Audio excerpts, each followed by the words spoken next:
Derivatives trading involves substantial risk of loss and is not suitable for all investors. Past performance is not necessarily indicative of future results. Good morning. All right, well, for starters, we're at that 120, 125 that we could never seem to get to on Friday. So there's that. I don't know if we're going to go down or what the deal is, but the next pivots we've got are at 090 and 07.5. Show you here. So we're right there. So now we got this one and this one and this one. I think maybe this one is more important though. That was 7.5.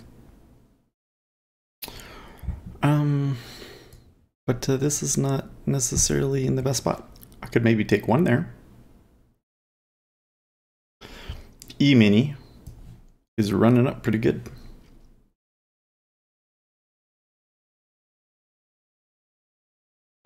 So it's Monday. Well, really quickly, let's just pull in our link.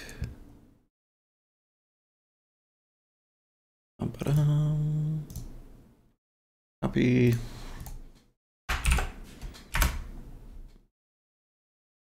There's that one. And there's this one. Good morning. Oh, already got lots of Twitch people. How you guys doing? Was that one? Let's see here. Now, do we have, what kind of news do we have coming up? I mean, there usually isn't news on Monday. Oh, we've got some FOMC members speaking at 10:30. We've got some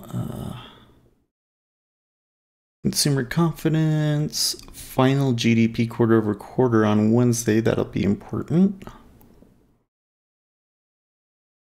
What's some core PCE, personal spending on Thursday.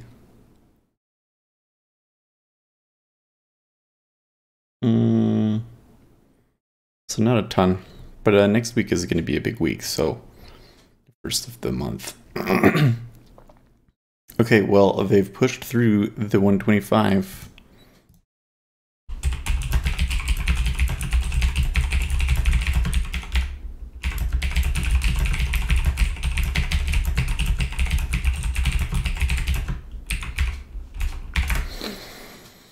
So is the market just shrugging off all of the stuff that scared them last week?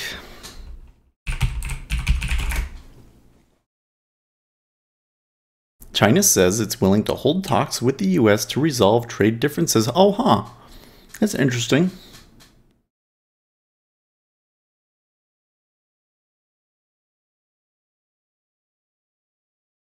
I'm going to laugh so hard if they end up making a deal, but we'll see.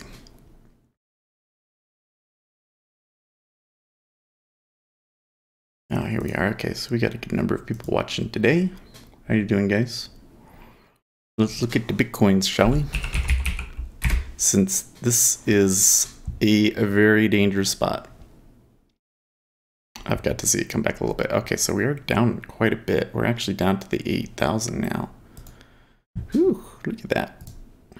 It's ugly.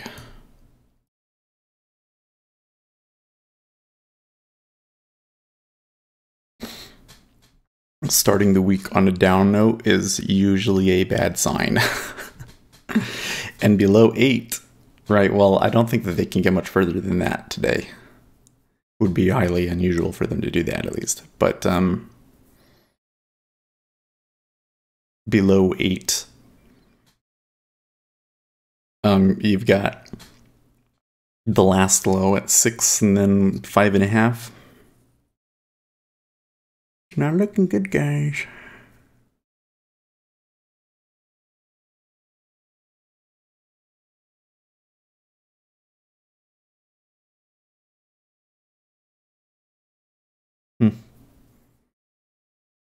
Okay, so they were able to uptick, but they sure had to fight for it.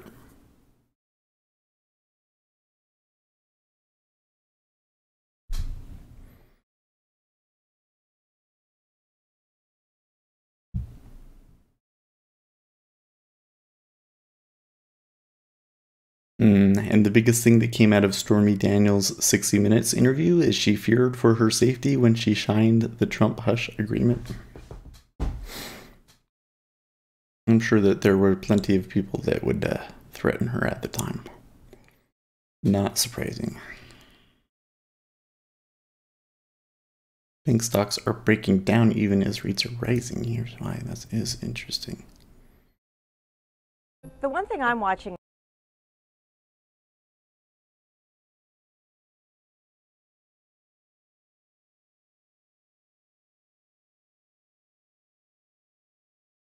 Oh. They're just saying they're going down with the rest of the market. Not surprised.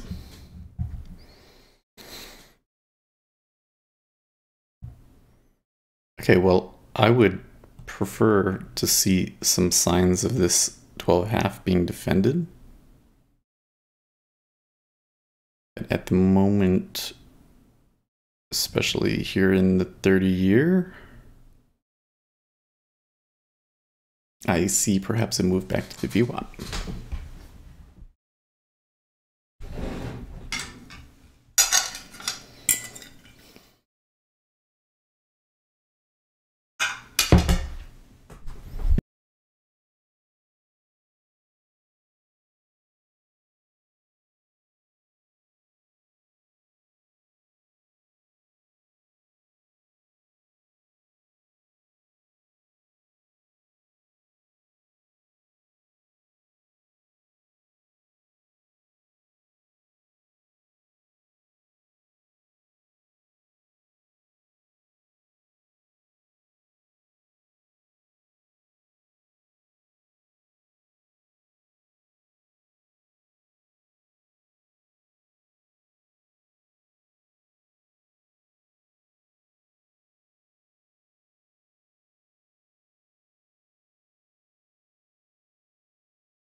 Okay, well, I thought about taking one there at 125, but I just pulled that order because I'm seeing some signs of it balancing out here.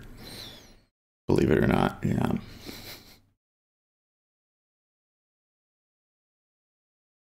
The RSI is awfully down. I think that they're both going to come across that zero and move up.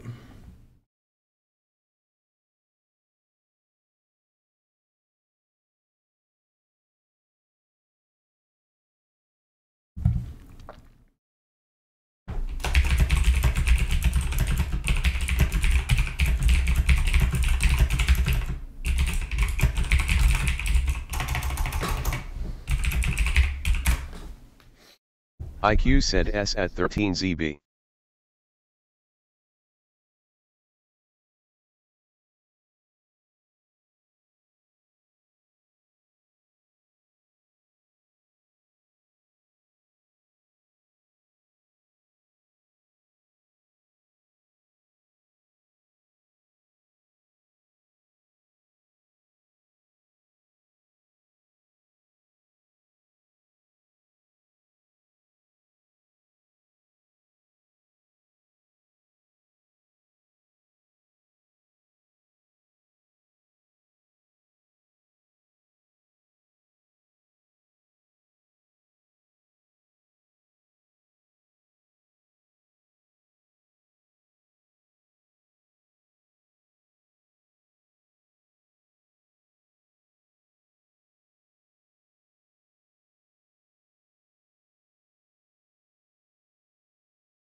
Well, it's been here for a while, but it is kind of bubbling up.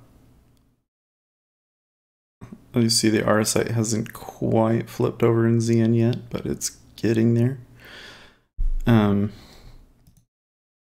So interesting thing that I don't see any reason for Bitcoin to be moving down. But the big thing that I'm seeing out in the news today is basically the narrative I'm seeing is ASICs are bad, okay? So I'm not quite sure why they're going after ASICs so hard now all of a sudden, but it is an interesting note. This one in particular, Monero. Monero is moving to block the Bitmain ASIC miner from getting onto their network.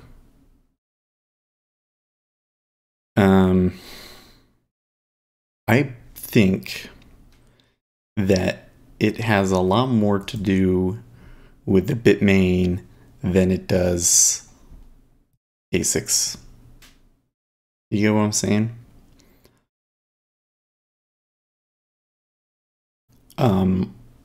For instance, Siacoin. Siacoin actually like full out embraced ASICs until Bitmain made an ASIC to compete with the ASIC that they made. And then all of a sudden it was like, there were problems. And the currency hasn't done so well since then. And I think some of those guys that got those ASICs may not be doing so hot.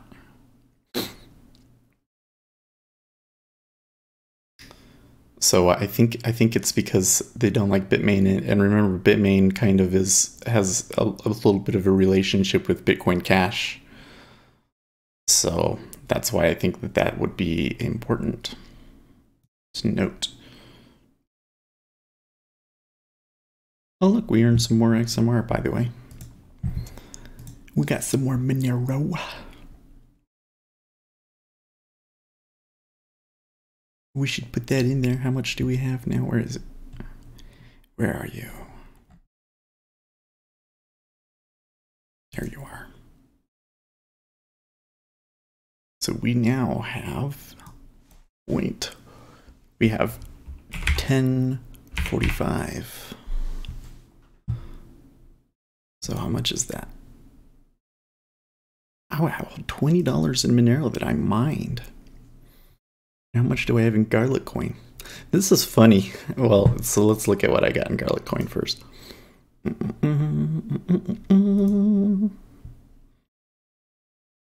456. I am just mining this.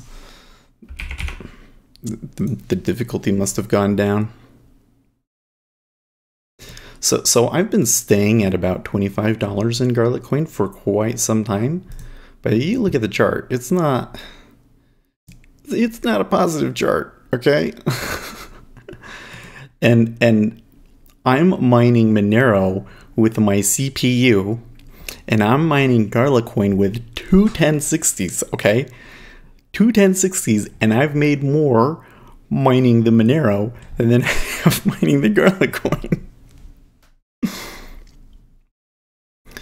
I could switch to what else would be an awful thing to mine right now? Verge. Ugh, look at the Verge. Yep, Verge not doing so hot right there. That's a bad sign. And I keep looking at my chart. My indicator keeps saying that Verge is basically a dead currency. It's just been dead for such a long time, which actually makes it a good place to buy, but like high risk play, right?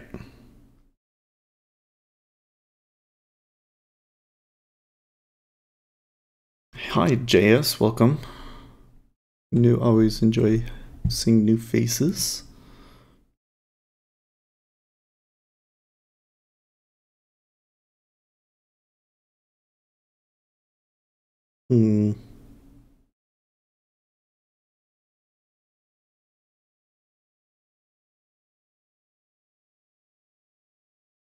And some spammers on our videos I gotta take care of.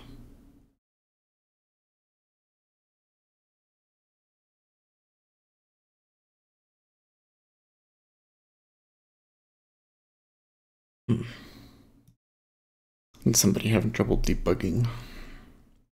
Yeah, there's a good solid uptick there. See if they take the 13.5. They do.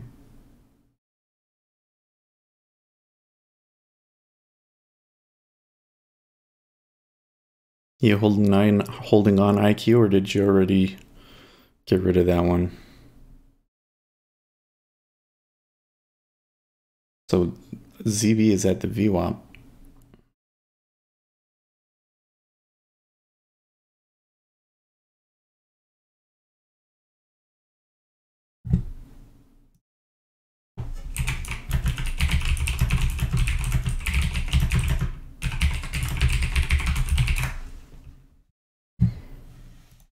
Let me show you guys a picture here of the knob spread.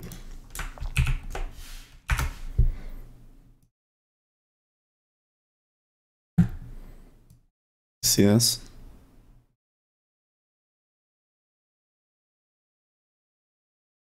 We haven't really gone very far, but the spread has just gone.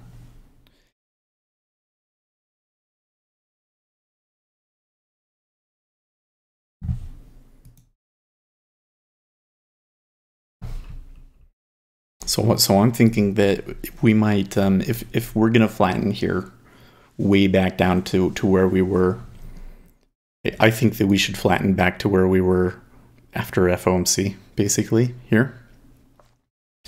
Because remember, we moved up that day. We ended up moving up because, I think because of trade war fears. But here in this moment, this was the move that I wanted to see, the down move. And that's what I think the FOMC says, is that the Fed is still pretty hawkish. So if we flatten and we move back to where we were, okay, we got a ways to go, don't we? So we get a little bit of a pause here in ZB while they kind of wind up, and then they could just dump this.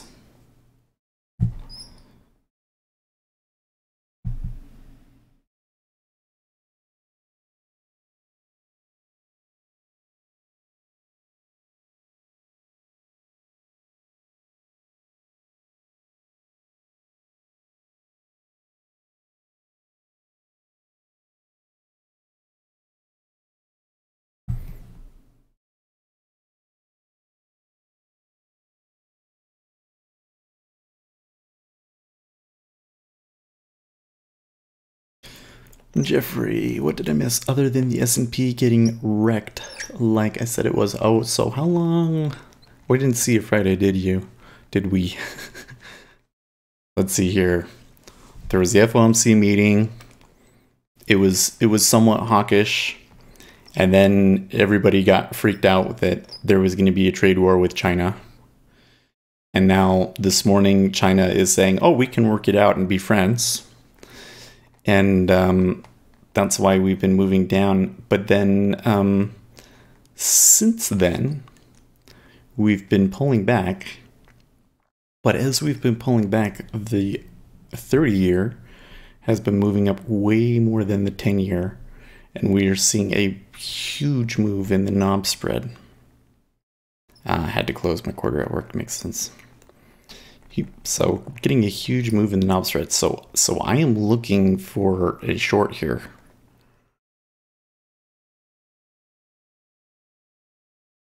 I'm just not sure if it's here at 13.5 or if we're going to go back to the VWAP. Well, where would we go to in man, I don't even necessarily see a level. Well, 18 is kind of a balance area. 22 is a balance area. I don't know. There's no way for me to really know where it's going to stop is the thing. I suppose if it goes back down to this 12 halves, we could just take it as she goes if we need to. We don't need to. You think we'll see dead cat bounce back to 27.59. Well, it's going to be random, right? He says everyone will say things are okay, and then the real wreck will happen on stocks. I think this market is being driven completely on this trade war news. It just completely dominates them. They're so concerned about it. Perhaps overly concerned, because when you look at the amount of goods that we're actually talking about here so far, it's not that much. But it just all depends on how that piece of news goes, and I'm not sure if I can really predict it. I want to think, or I hope, that they work it out. I think that really the one that has the most to lose here in this whole scheme of things is China. Okay, let's be serious. Yeah, they should be concerned. Tariffs are stupid policy. But here's the thing. Okay, if this happens and there's a trade war, okay, it could be bad, for sure. Okay, we could have a major recession. You could have frankly, that sort of a thing can lead to a depression. I don't know if a depression could happen anymore, but I mean, I think you have to at the very least put that possibility. Oh, I'm sorry about that garlic coin thing. So close that. I think you have to at least put it on the table, okay? That there could be a depression. But if that happens, China's going back to the Stone Age, guys. I mean, really? The only reason that China has anything of what it does today is because the United States gave them such a good trade deal with those spheres of influence and all this, trying to pull China, into modernization and away from like full out communism. And so if we take that away, they got nothing. It would be back to the Stone Age in China. So I definitely think, okay, that was a good tick up. Happy face, agreed. Seems this AMS trade is about readjusting curve trades before the equity open. Oh yeah, Tucker sees it too. That we're flattening before the equities open, and then maybe we just dive. Anyways, so really China is the one that has the most to lose here, and so it's absolutely in their favor to work something out.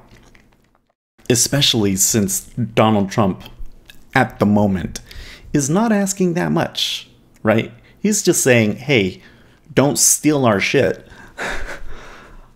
I think that they could accept that, right? And you notice the way that China has responded, because we proposed, like, what was it, 60 billion in tariffs, and the tariffs that they came back with was only like 3 billion, right? So this is point number one. Point number two, when you're talking about markets moving, okay, China is more concerned than the United States is concerned when stocks go down. This is something I've noticed. You notice that whenever stocks went down on news of a potential war with South Korea and North Korea, like you definitely saw this last summer, when they tested the nuclear weapons and everything like that, and the market took a hit. And as soon as the market took a hit, the Chinese came out and were like, no, don't worry, we'll take care of it. Okay. China is very much tied to the global market right now and is very concerned about any kind of global turndown. Very concerned. And you gotta realize too that they own all of these treasuries, right?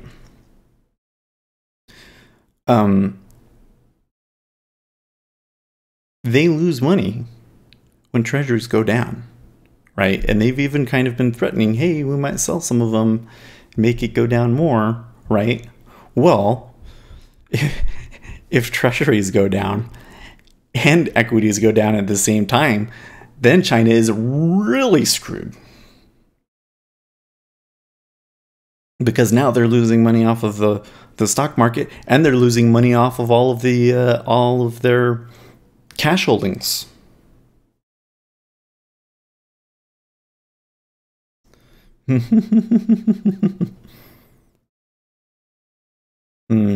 Okay, so what's Jeffrey saying? China doesn't need us like we need cheap shit. China has 1.5 billion people to consume their stuff. Yeah, people that don't have any money.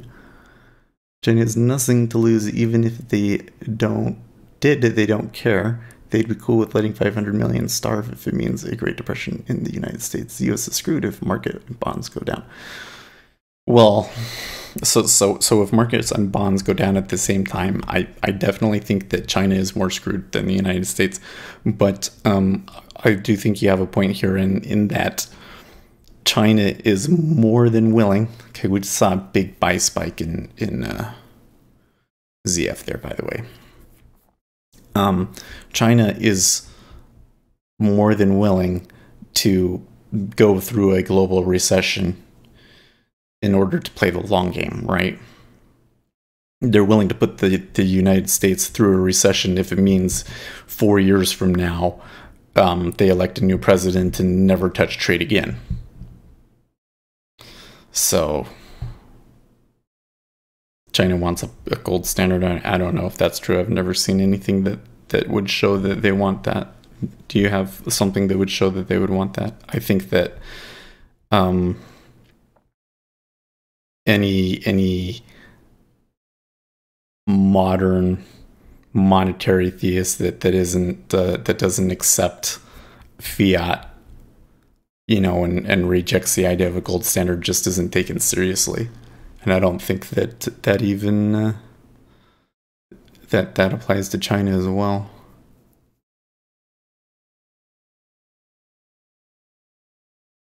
Yeah. Wealth has been transferring to China from the United States this past 10 plus years. It definitely has.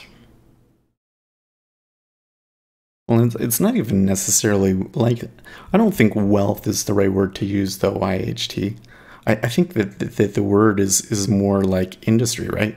Like, we've moved so much manufacturing and jobs and business to China because it's cheaper to do the manufacturing over there. And then, we basically incentivize, the system basically incentivizes it. We're making the Chinese rich, yeah.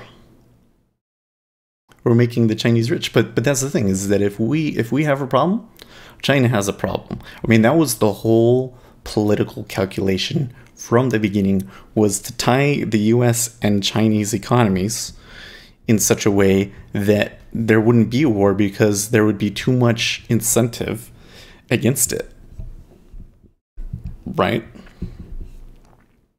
But I think you just have to understand there, even though there is very much an incentive there, China still has more to lose than the United States. Because sure, China has lots of people, but they can't just flip to selling all of their stuff to the Chinese because they don't have any money. The peasants, they can't buy iPods. Who's going to buy all those iPods?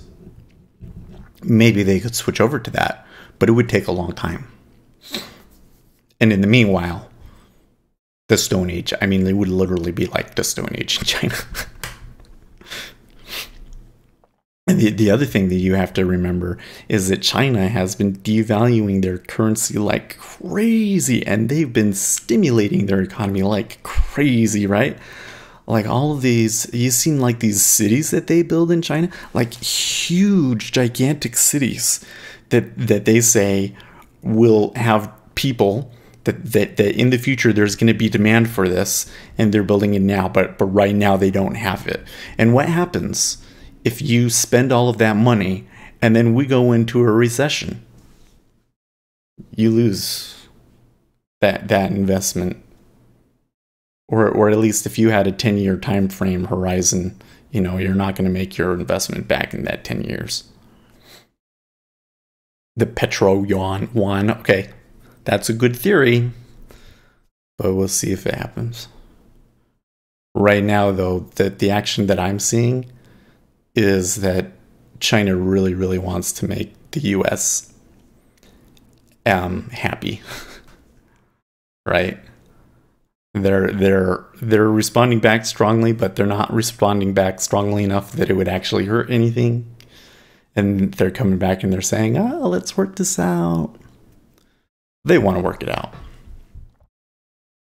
The question is, does Donald Trump want to work it out? That's the problem. Okay.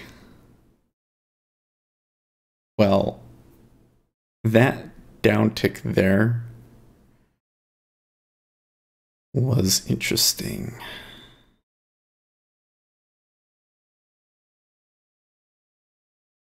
I'm gonna take a few bites here.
Okay, so another tick down in ZF. They touch the 17. They're going to touch it. Okay, they touched it. There's a tick down. But are we going to, there's this big order here. Okay, so they hit that.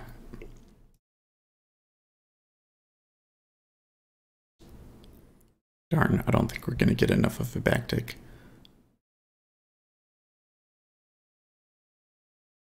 Maybe.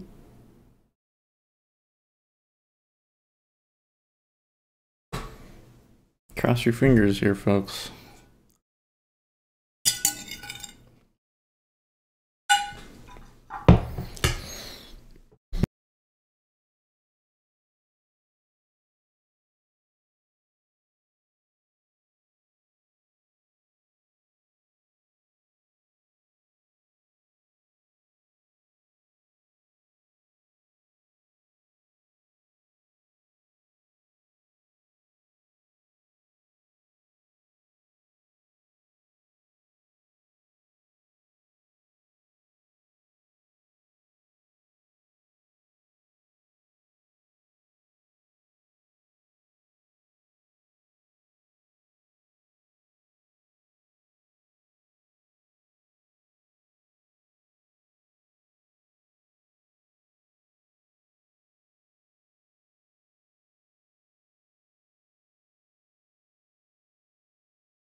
Oh, come on, Zhang.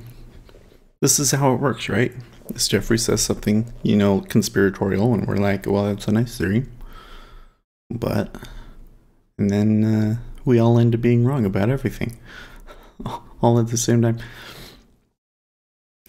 So I will say, so Jeffrey just says that he's going long Bitcoin to at least 8,600. So I do think that it's a good long here in Bitcoin just because we're at like that second standard deviation. There's not any news pushing it right now. So I think that's a good play. I could have gotten 13.5 That's a shame. I'm gonna be really mad if this stops me out. Anyways, so I think that a buy here in Bitcoin is pretty good. I don't know about 8,600 on, at least not on a day trade. I mean, the way I trade it is back to the VWAP, so 8,300 would be a safe exit location, and I don't know if we get more than that or not. I'm a little concerned that we come out the first of the week and they're selling it, because the weeks that we've done that in the past were the weeks that we really went down, you know? Well, I say all of us, because Jeffrey was definitely wrong on the last trade that he mentioned last time he was in here. He ended up being wrong about. But and then since then, you know, we had this trade war deal. So okay, so they did tick up there, and they weren't able to hold it.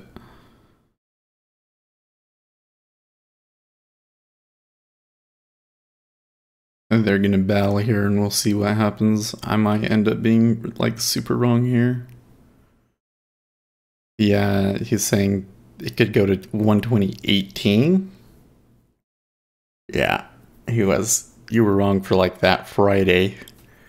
And then when was that? Because it was last Friday. So it was like the 16th or something. Yeah, it's the 16th. And then we went down for 3 days. And we were all kind of sitting here, and you weren't here, but we were all like, "Oh man, that Jeffrey guy was super wrong." And then the FOMC news came out, and we were like, "Wow, he's really wrong." And then the trade war fears came out, and then it went back to where we were. The news bounce was a fake out.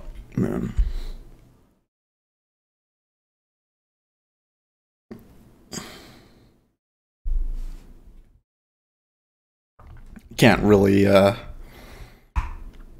in my mind, I can't really say I was right about a trade that was that far away, you know? If I say it's going to go down and then goes up for the next 3 days, I was wrong.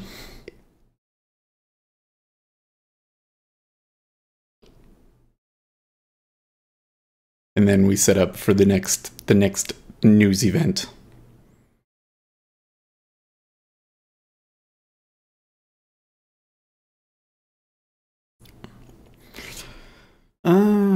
Price barely went up, yeah. From the 16th. Yeah. Well, there was that big day on the 18th. Last Sunday, Monday. Yeah. Okay, so this is behaving like okay. But I sure wish I had shorted 13.5 instead of 13.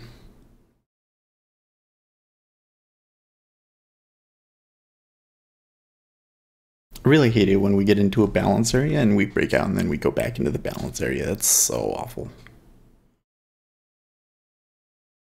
So annoying.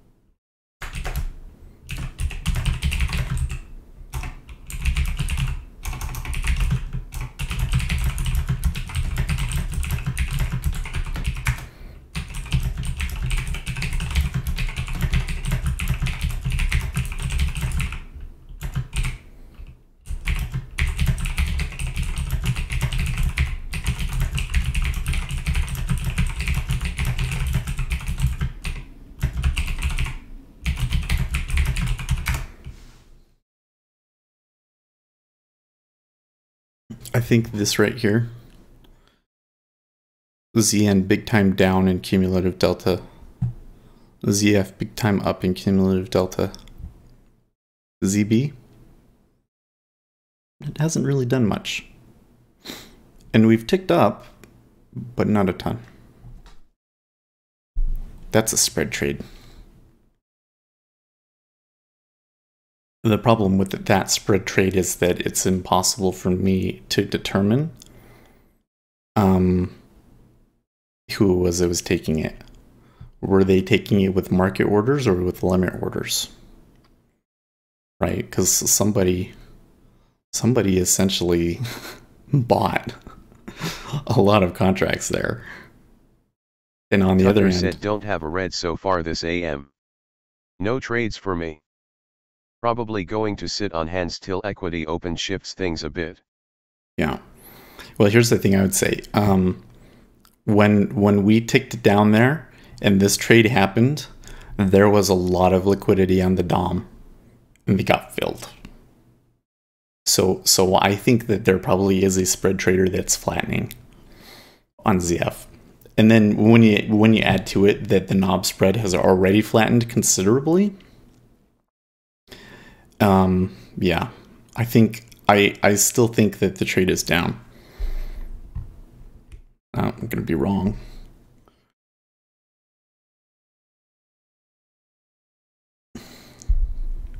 Because that was a pretty solid uptick, and they're fighting it. They're fighting it from going back down.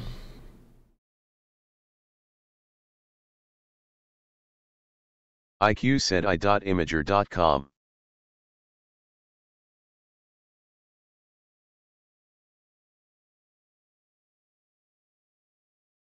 Okay.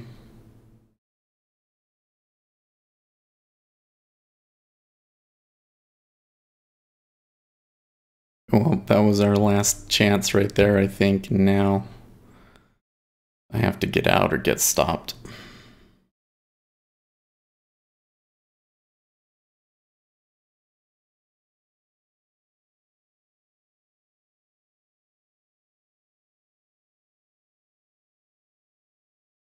Tucker said tough using a stop in the HVN. Mm-hmm.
Okay.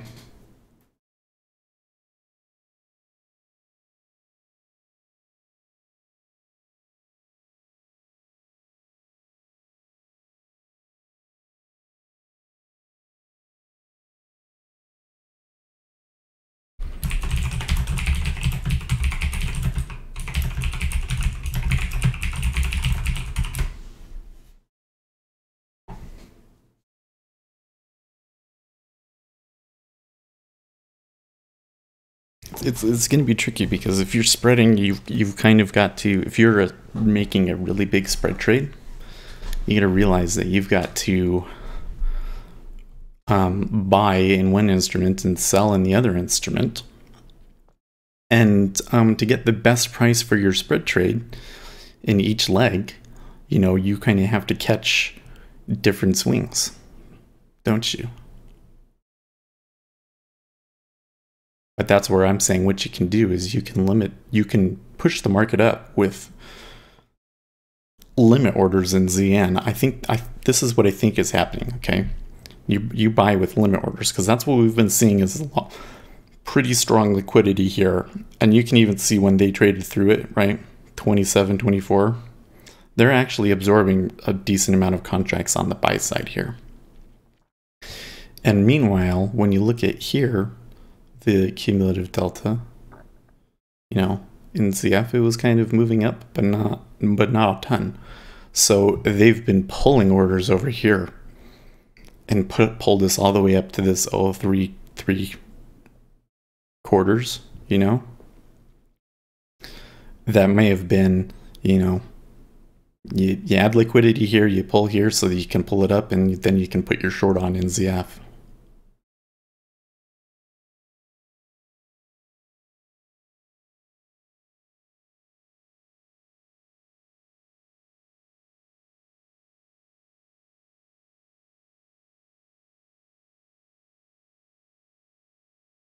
And the idea would be that you would want to draw in a lot of buyers so that you could have people to sell it to.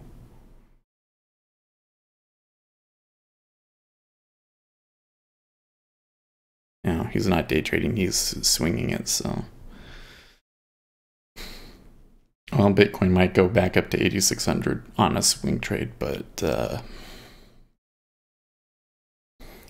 at the moment, the only thing I can be confident in saying is it'll go back to the VWAP probably. But past that, I really don't like it when it goes down big at the first of the week. Seems like a setup, you know?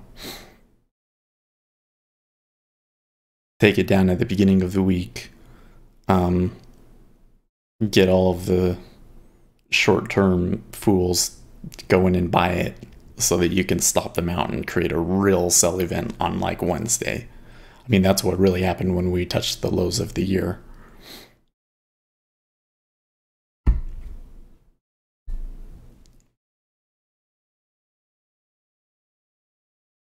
Them Wells, they knew that day was coming and that the news was coming. And they intentionally tried to sucker in some people to buy it there.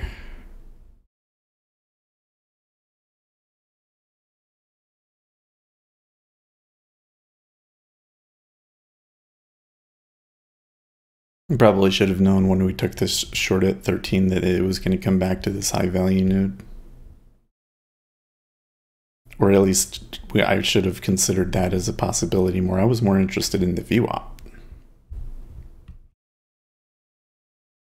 And now there's a possibility that it's just going to go right through us and touch the VWAP and bounce.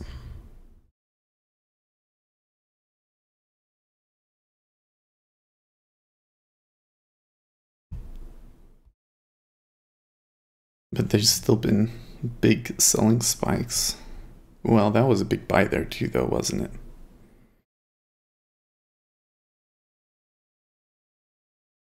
it? Hmm.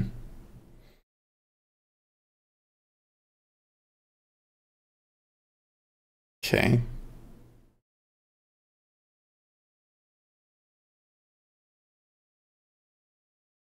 A little bit of a fight there. So that action there, the way I read that is somebody decided to sell it, and there was an iceberg or somebody holding it there, and so they had to hit it multiple times to push it down. So somebody's defending here. Oh, geez. Okay.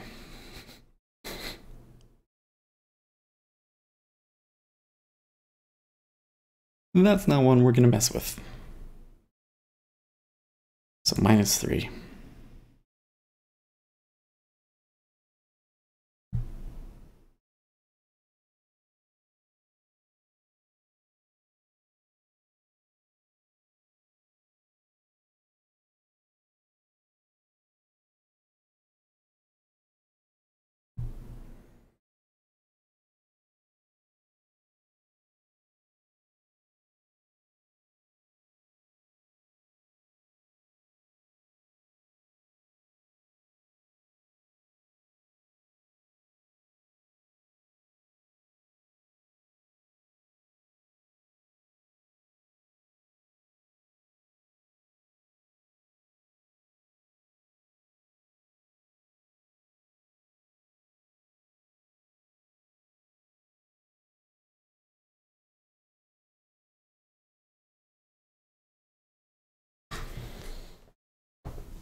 So some big amount of volume coming back and forth here.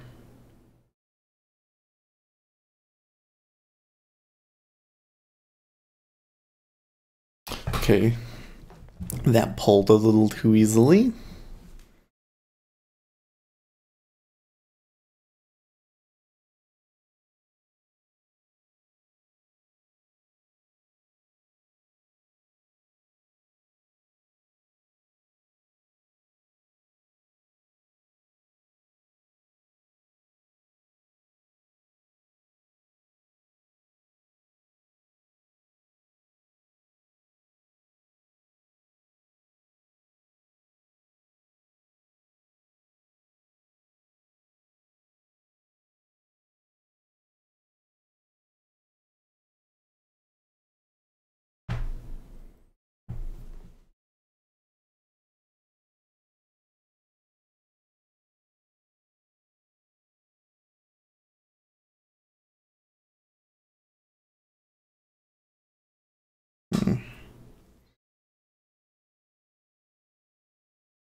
Takedown, but not a solid takedown.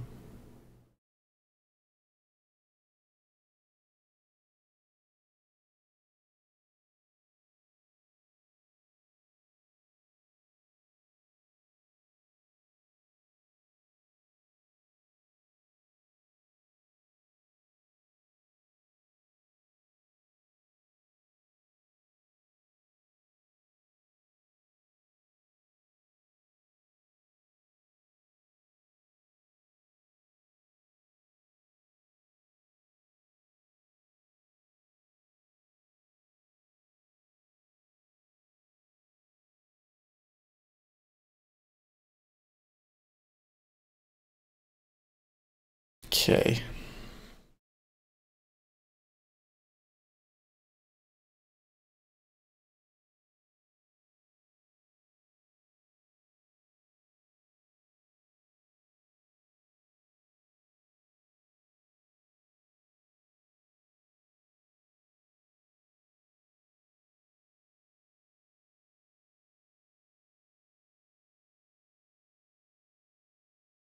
I don't know if we had kept that, if we would have been stopped out or not.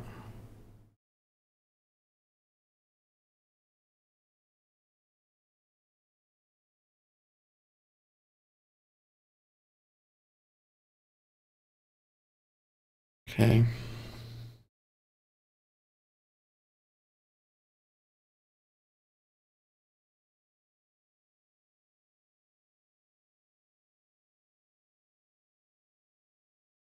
Okay. Stacking.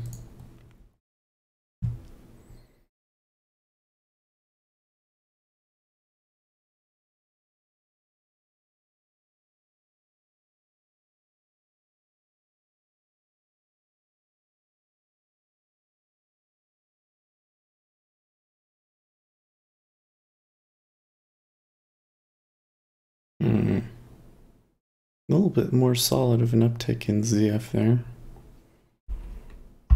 Yeah, that's a good tick down.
Okay.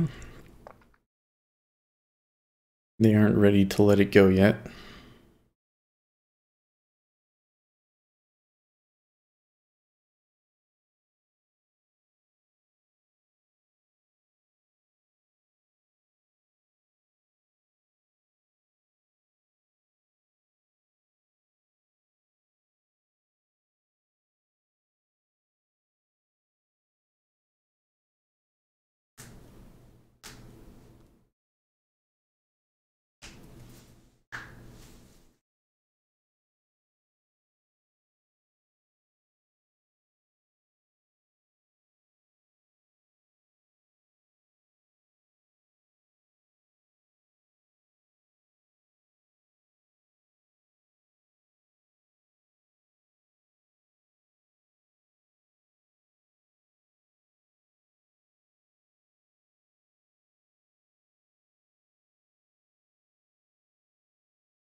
Hmm.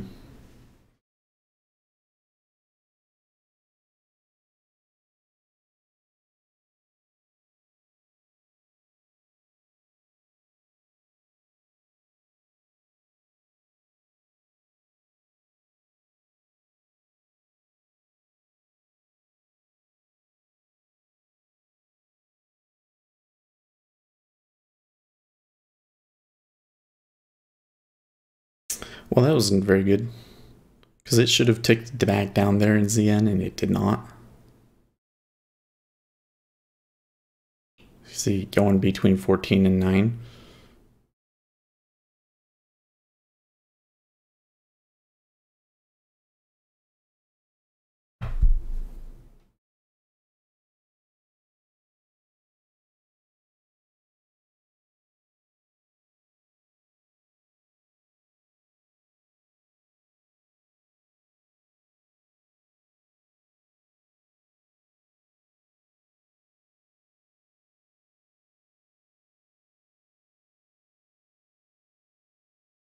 There they are, touching the 15 again.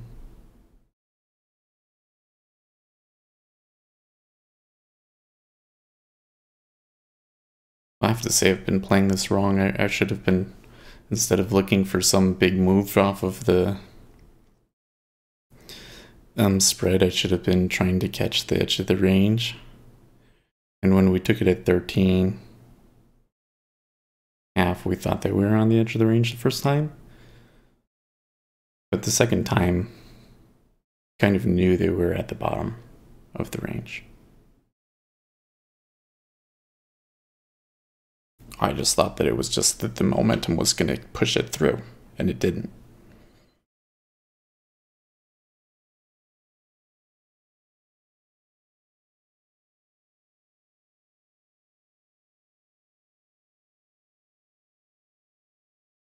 Okay. Maybe a flip there.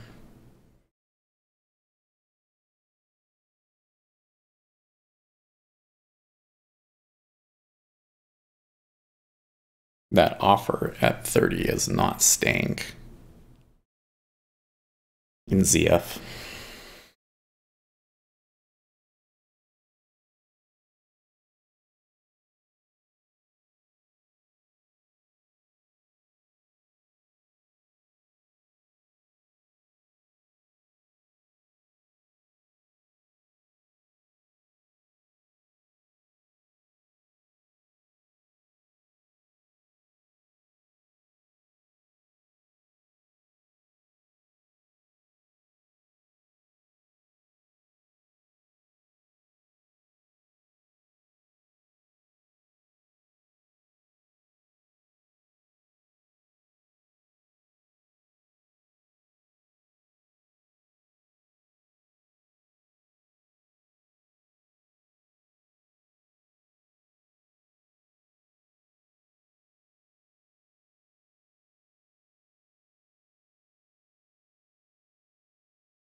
No good.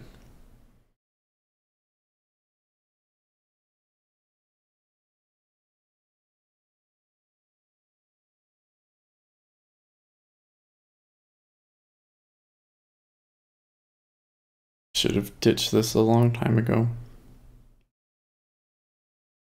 I hang on too much.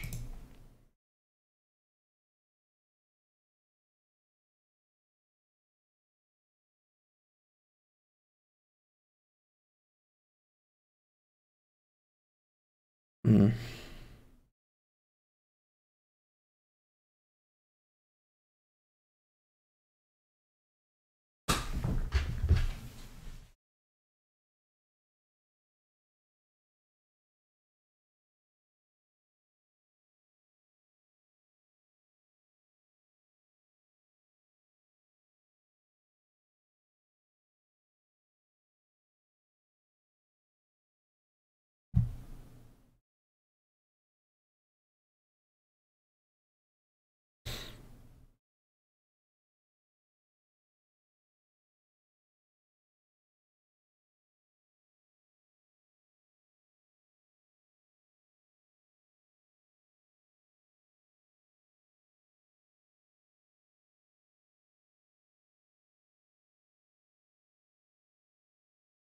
Hmm.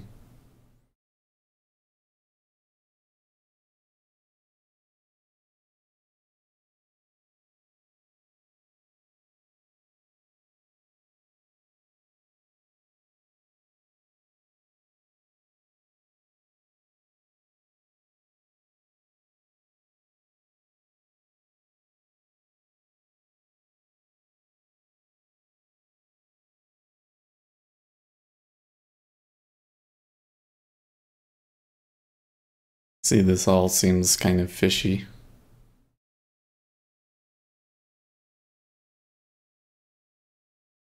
Move down and then bounce back up is definitely a head fake that we got tricked into.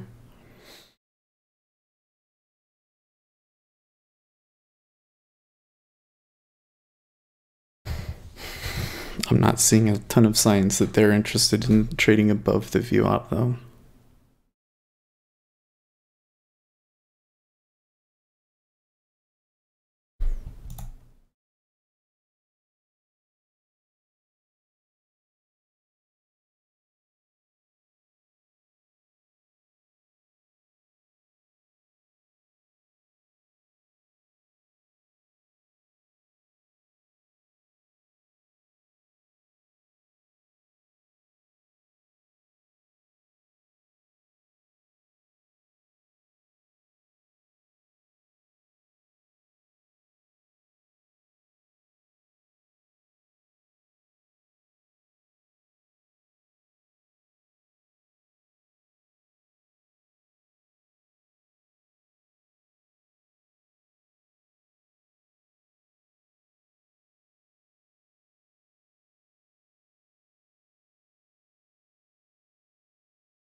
Come on.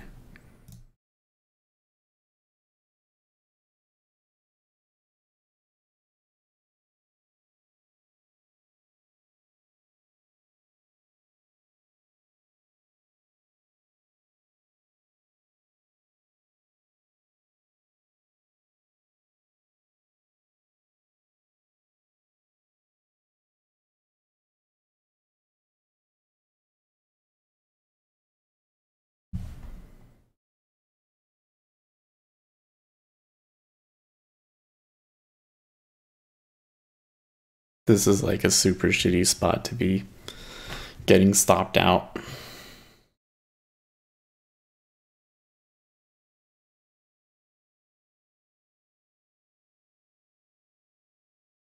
So this is where I should have been waiting this whole time and should be taking the short here.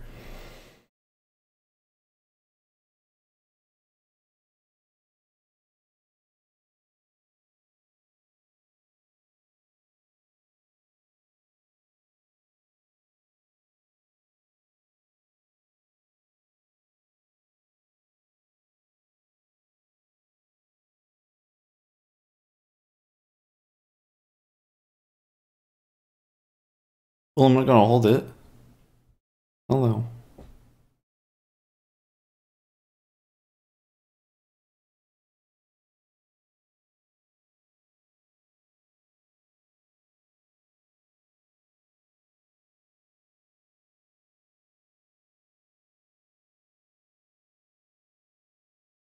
Because it's 4 ticks, dude.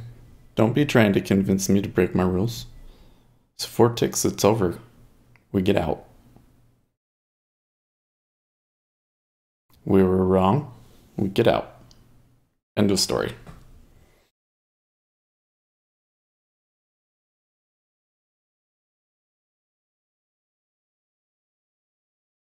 If we ever get filled. Tucker said equity open soon. Heads up.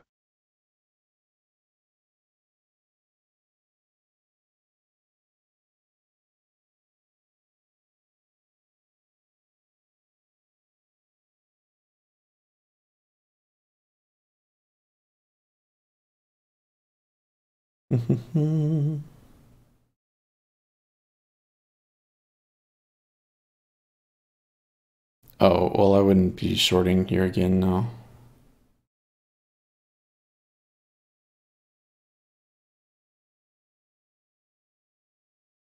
I would need to see a much better sign that they're done. So the thing is we did tick right through the VWAP, you know? So this was not a VWAP bounce. So at this point, I suppose I could buy, but it just buying doesn't really support what I'm seeing right now. So it's best to just get out and watch it and maybe not even take any more trades today. Since it doesn't seem like I'm in sync with what's going on. And it's trading range bound, which I'm not very good at. Underscore NE0 said crossed fingers.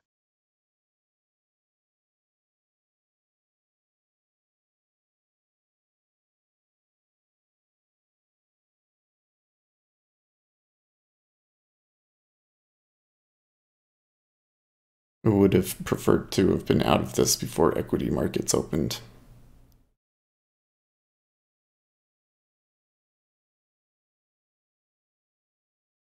Let's pull that up.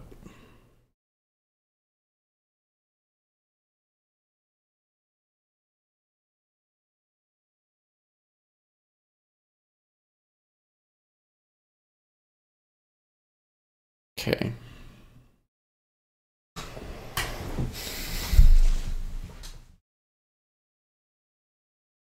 Well, ZF touched the VWAP and bounced. Okay, there it goes.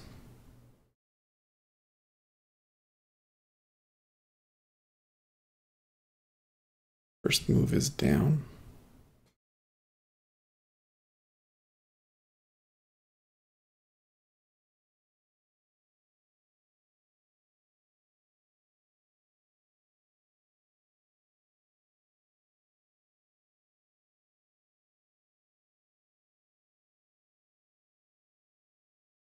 No, the down move didn't get far.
Okay.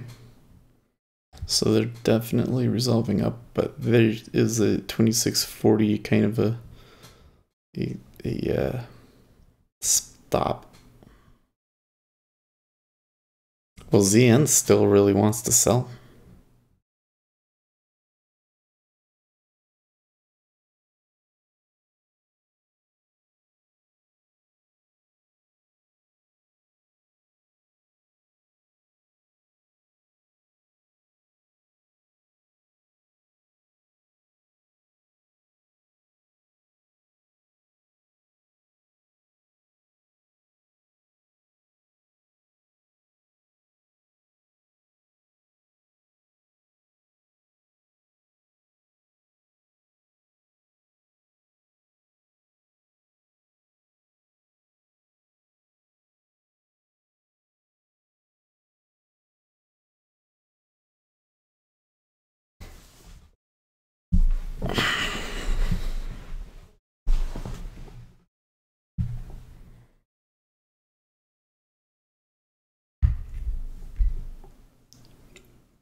So the E-mini has been slowly going up, and treasuries are slowly going up. So are they setting up the E-mini for a big sell here?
Well, I'm wondering now if these people that are short in ZN are going to get stopped out.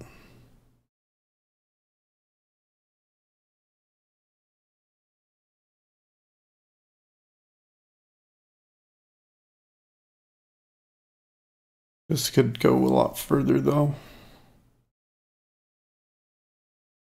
I think you'd have to see at least 20. Yeah, 120.20.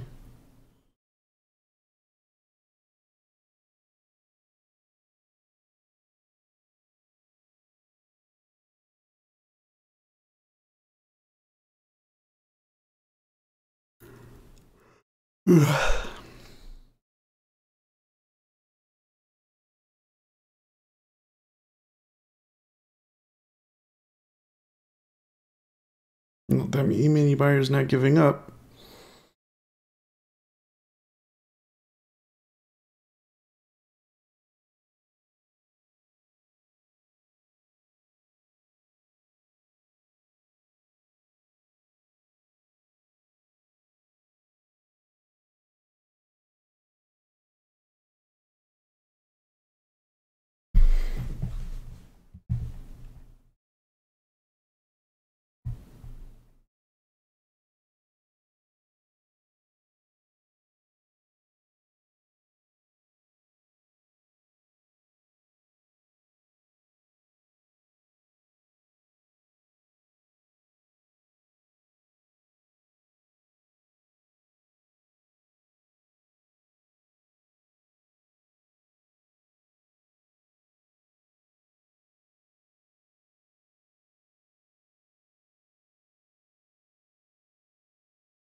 Well, they aren't encountering... Man, like that ZN just wants to sell. Tucker said if that guy on YouTube is calling for 180 seconds to trade, is he long? I don't think he has a position in... I don't think Jeffrey has a position in Treasuries. He did say, where was it? The long SPX to 2760. Oh, we still haven't hit the overnight high in equities.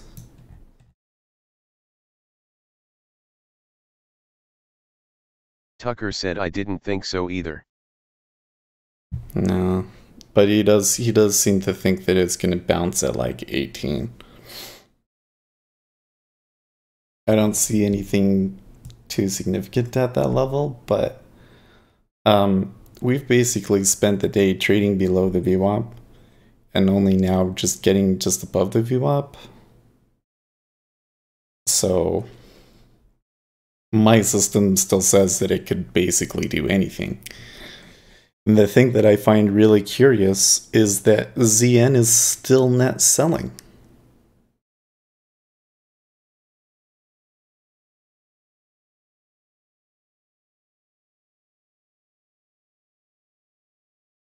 We also got a little bit of Tucker said flattening in FYT. 180 has large offer size, but it's random other than that.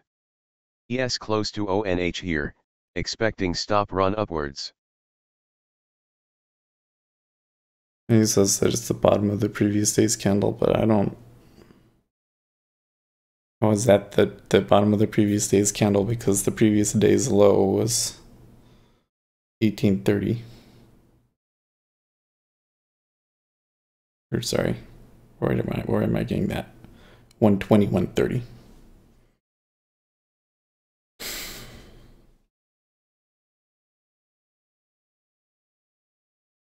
So it must be a different time frame that he's looking at.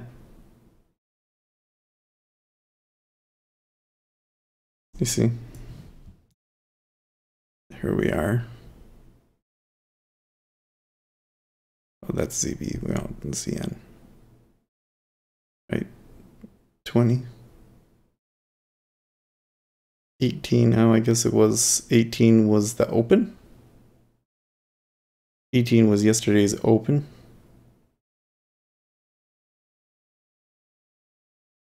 Right there.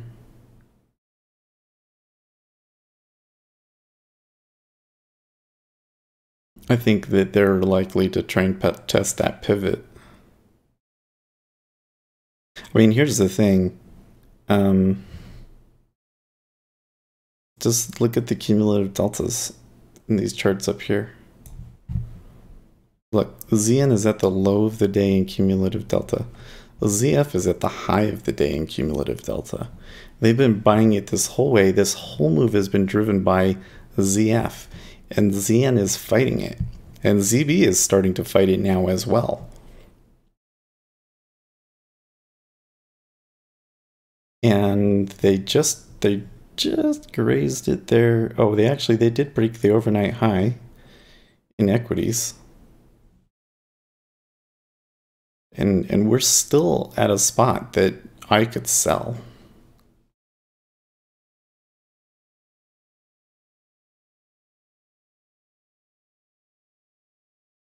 A bottom of the body of the daily open, people who bought there and above are trapped. Support turns resistance. I mean, I don't think that last week's action is as indicative because almost everybody's close to their positions on Friday.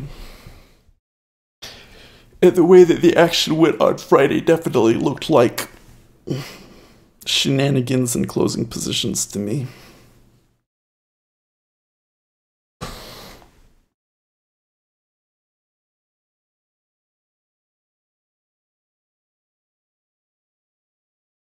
They're gonna break that 2640 probably. Tucker said yep, last week's action doesn't mean too much for today's order flow. Trade in the moment. Well, if you're a chartist, of course you're going to pay attention to that, but I have not found that particular level to be super indicative. You say people close their position, but do we see open interest go to zero over the weekends? No, but the percentage of people that keep open interest over the weekends compared to the percentage of people that are trading right now are it's like 5%. Maybe it's not 5%. We could go calculate it. It's a pretty low percentage though. Now, if we were talking about equities and like a specific stock, then I think it would be a different story. But in treasuries, they definitely tend to respect single prints and volume point of controls, those sorts of things. But like previous day open, I don't know if they care. Now 17 was the Friday's point of control by a long shot. So that does make the 17 a significant number.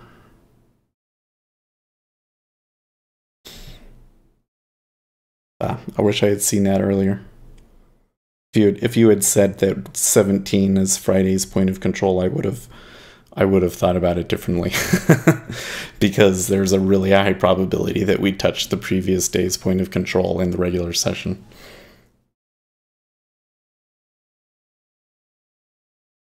Tucker said, well, I sat all morning and made no trades. Guess that's how it goes sometimes. Yeah, good for you. Good trading all. Catch you later. Oh, you're not gonna stick around after the next move? There's still a pretty significant imbalance here. And I have to say, so we did bounce off of that previous day point of control at 17. And the cumulative delta in all three instruments is trending down. And I am seeing the RSIs flipping as well.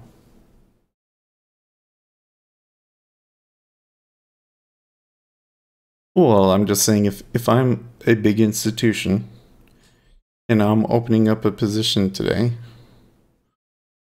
I don't necessarily care about that number at 17, because if I was a large institution looking to go long, I would actually be looking to, I would be hoping to get above those,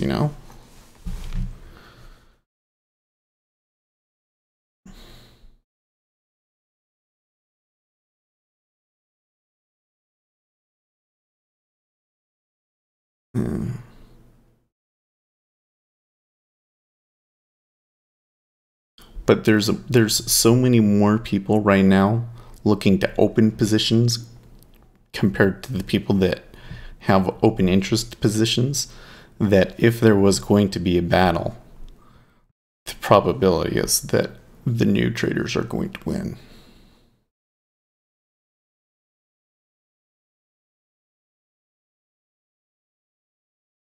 But then again, there doesn't seem to be any institutions in this market, does there? What we've seen so far looks more like market makers messing around with us. Maybe a spread trader. Maybe a big spread trade. We're still not sure.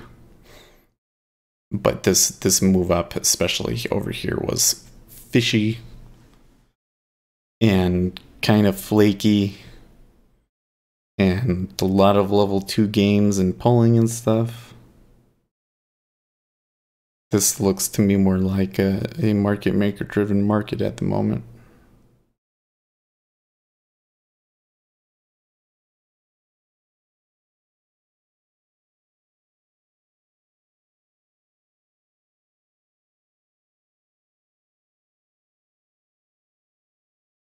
But this imbalance is what I care about. How is this going to resolve?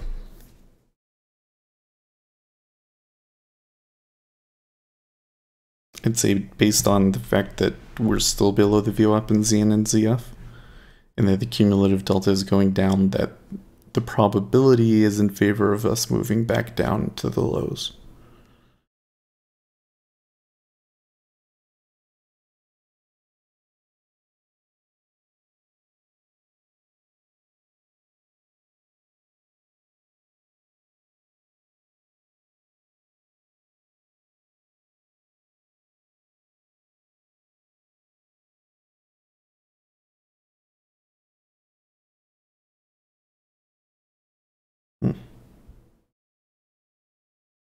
Seems pretty balanced right here at 15.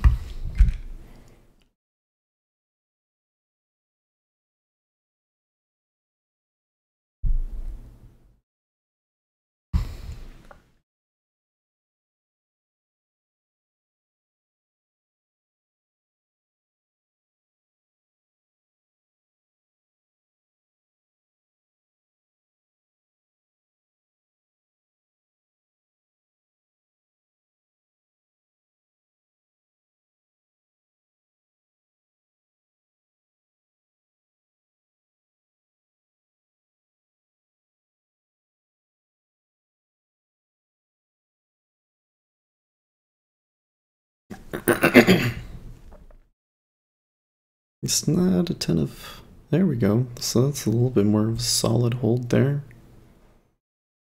I'm gonna try trading up again.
Offer looking weak at 16.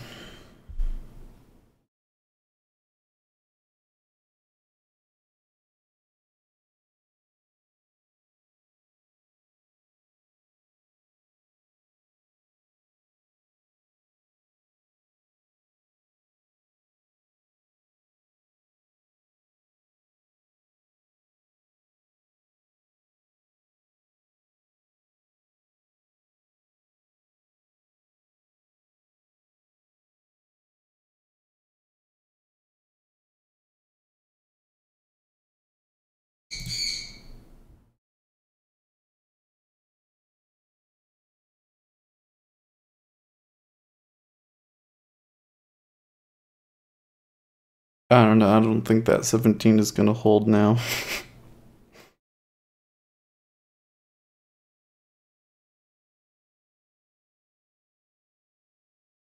Then there's that 18. Is there something above the 18? Yeah, there's the 20. And the 20 was the pivot. The 20 is the level that in my experience tends to be more significant. Plus there's a low volume node here after 185.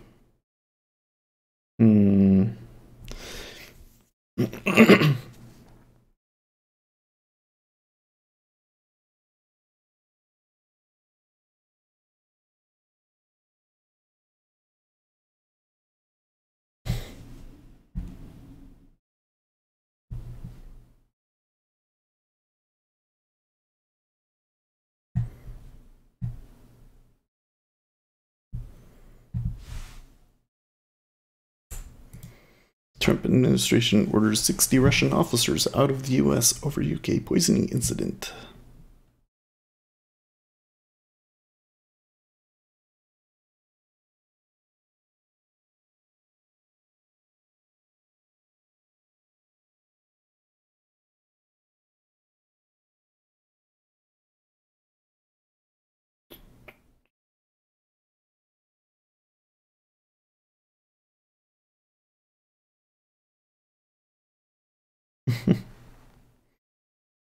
Donald Trump trying to cheerlead the market this morning.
Hmm.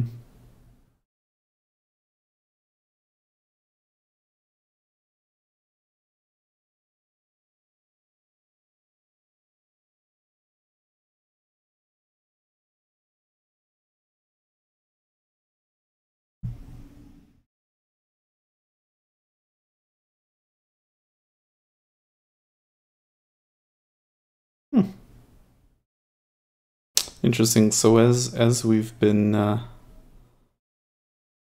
kind of having this move in treasuries, there was a move into gold.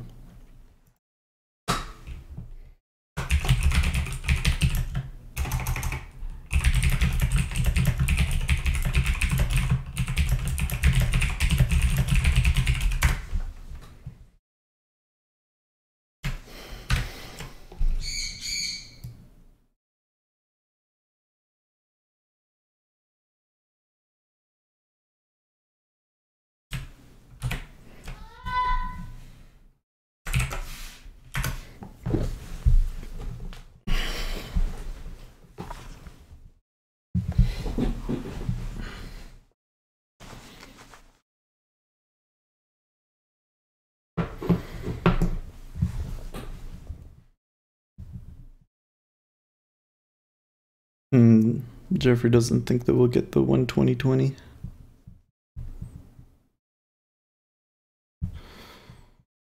He does think that we're going to get the 18 though.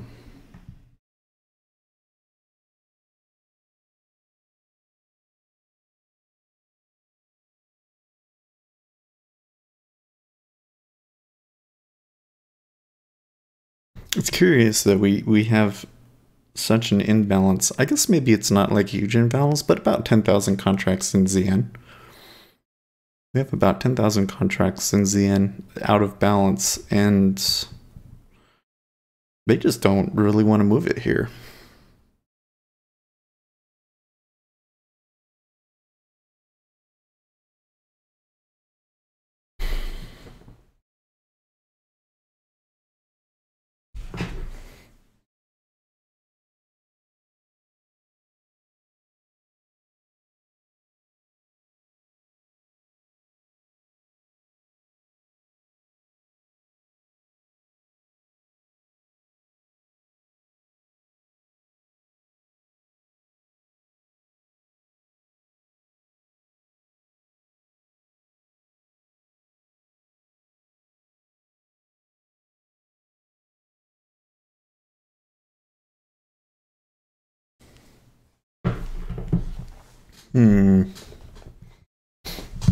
Way too much trade happening here at the VWAP.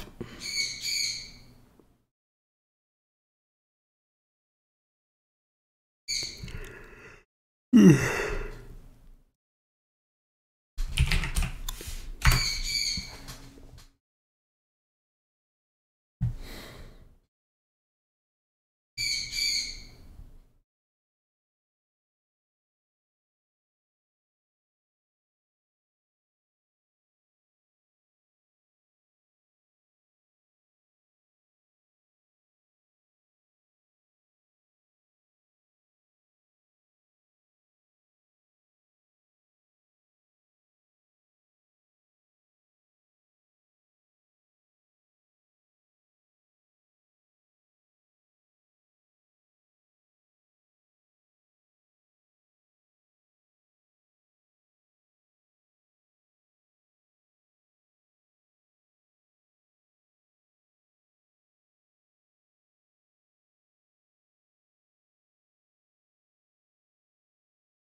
eat me an E.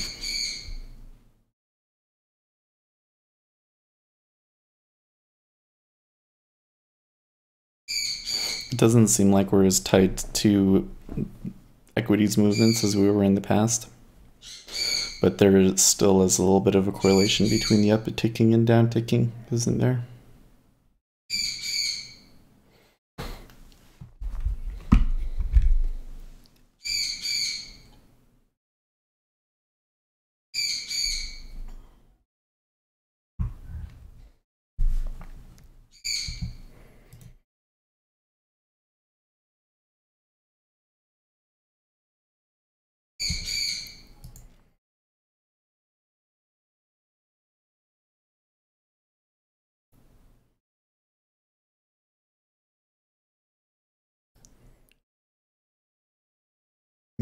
All eyes are on the upcoming Treasury auction. Week auction may tip the scale for Fed to delay a hike.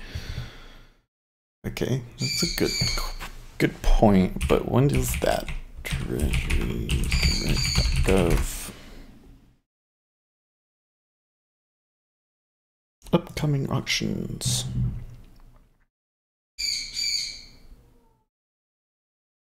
So we have 4 weeks today, 13 and 26 weeks on the 29th. Oh wait, sorry, I'm looking at the wrong thing. So today is the 26th. We have 2-year auctions today.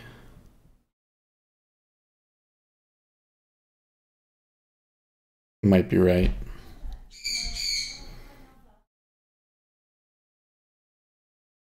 Might not be any more opportunities today.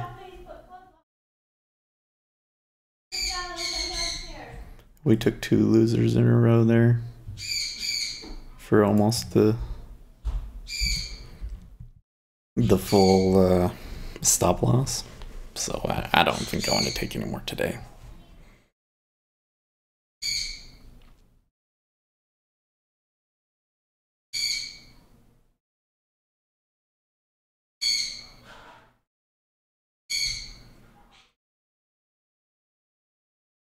I need to get myself back into range bound mode, you know? If I was in range bound mode, I wouldn't have taken any trades today. Because I would have said, oh, okay, that's it, down at 110. Wouldn't have bought it below the VWAP.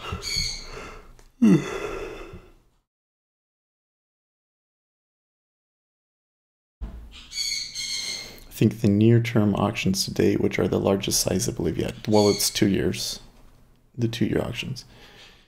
Anyone watching gold, silver lately? Suresh. So first of all, welcome, Suresh. That's an Indian name, right? Gajela. That's an Indian name that I haven't. I have a lot of people at work that are Indian.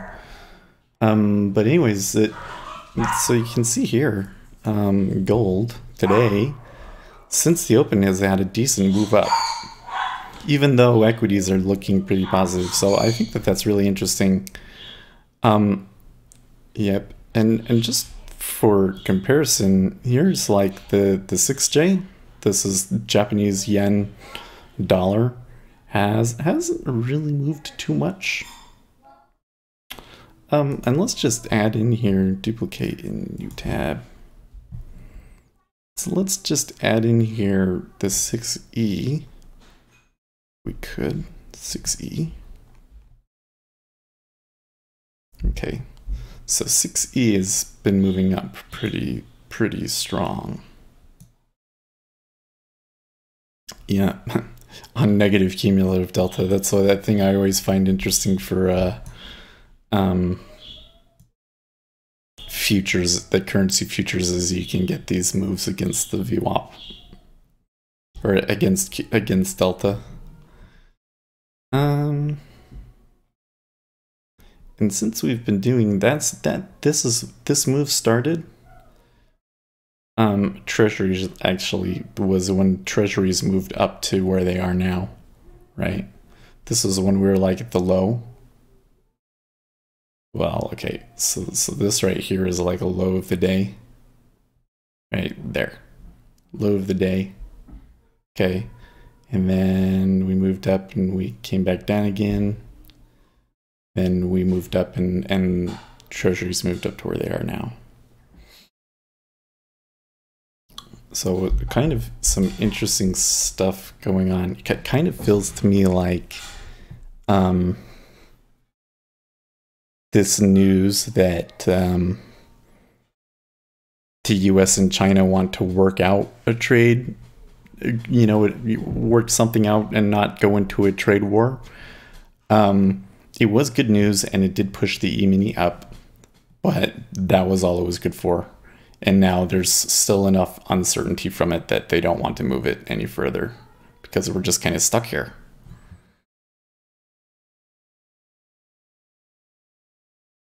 I thought, well, if the trade war thing is off, then we're going to go back to where we were before it all started in Treasuries, and that's not what happened.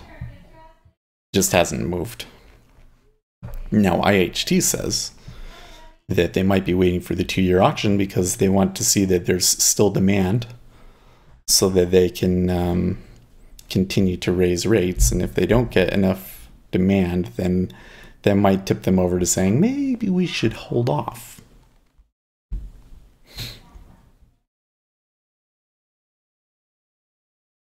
So I don't know if there's another trade in this for us, although ZF is slowly fading.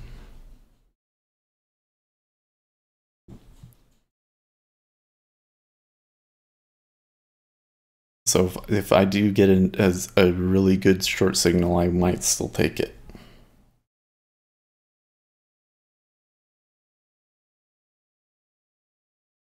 But it would need to be a very clear indication of institutional activity for me to do it.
I mean, there's a little bit of market pressure selling here.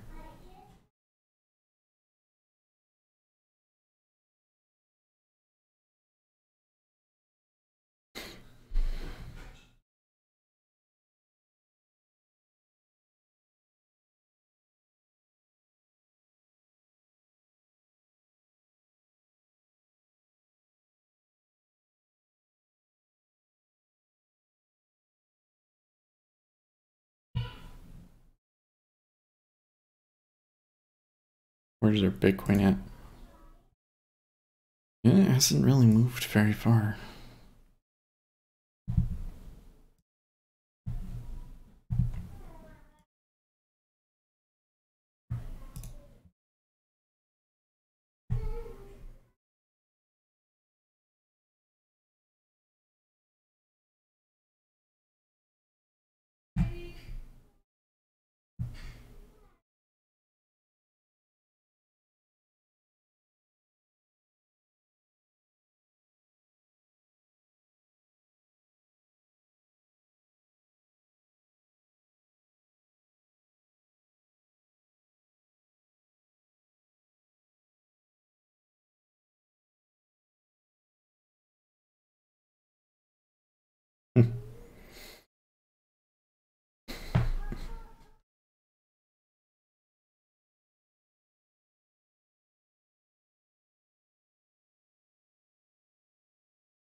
I don't even know if these have been getting filled on these edges.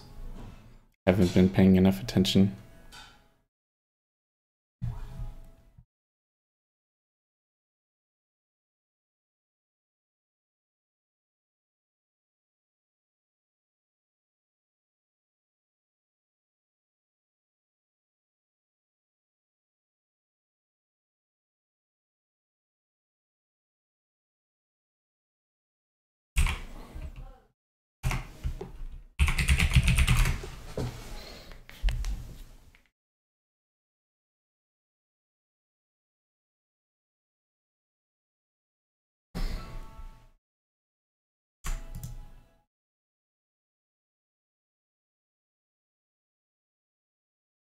Fugitive Catalan president has been arrested. Oh, I did not hear about that. That's disappointing to me.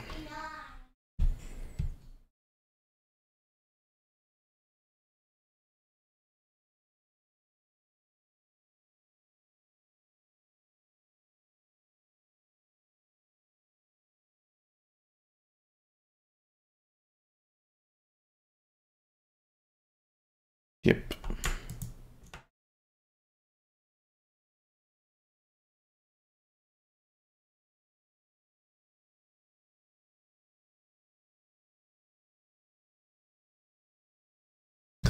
Interesting.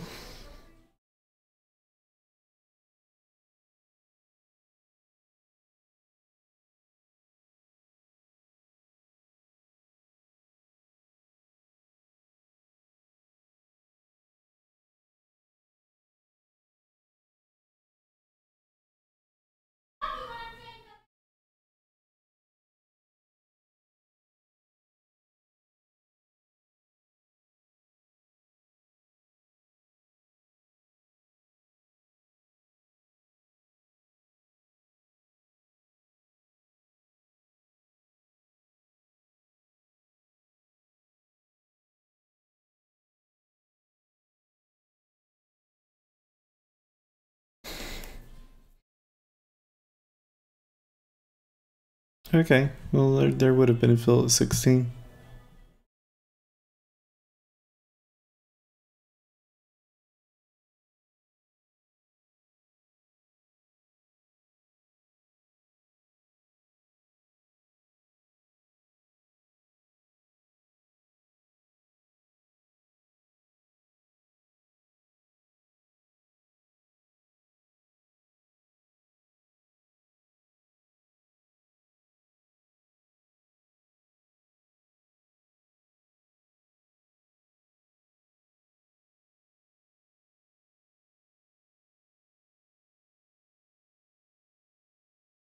They're about to make another buy run here. Maybe this time we see stops. I'm too uncertain to take it long.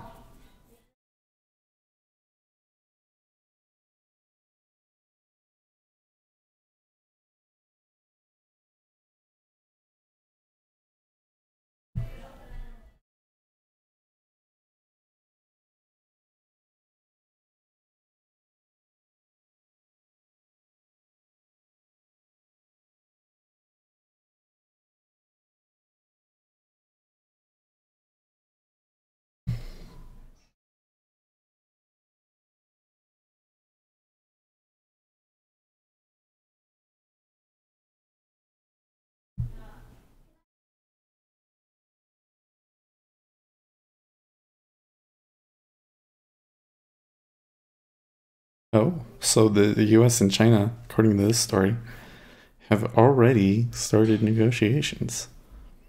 Negotiating to improve US access to Chinese markets.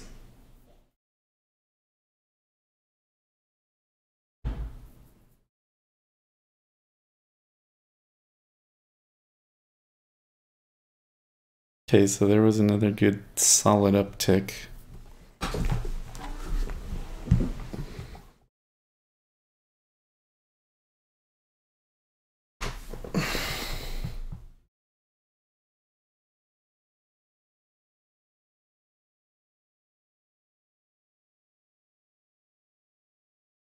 Quite a bit of resistance.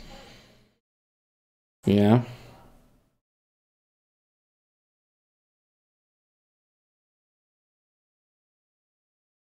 By the way, note that we are in a counter trend period, so I'm a little bit skeptical of this up move. Because what happens if we try this up and they don't get very far, and then in 30 minutes it's just going to be down, down, down? Okay, the E-mini is coming down too. So that is helping push us up. And the delta says that the E-mini is ready to sell, sell, sell.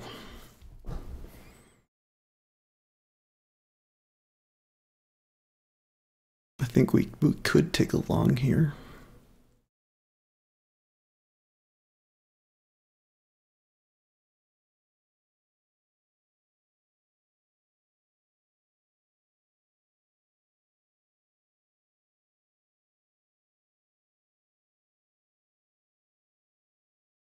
And we can't take a long until we see this thing in Z and ZF start to unwind. And we have to wait. We're not seeing what we want yet. We need to see somebody getting stopped out. We need to see people puking.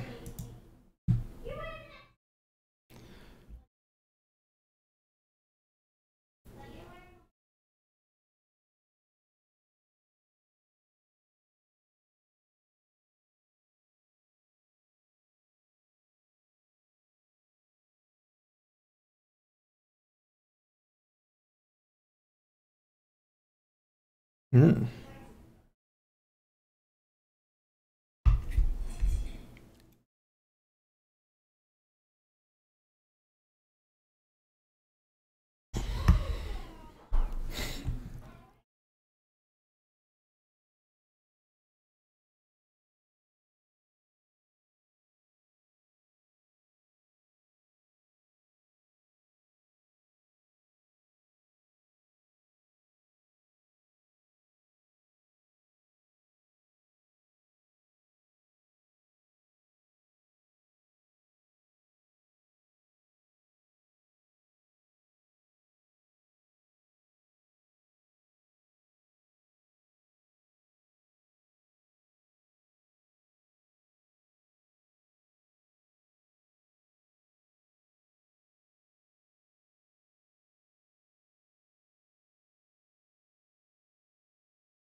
Mhm.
I don't know. The situation at the moment looks much like it has all morning, where I seem to think that we're about to fall. But the trend has been that I've been wrong the whole time, and it keeps ticking up. I'm not quite sure what the deal here is.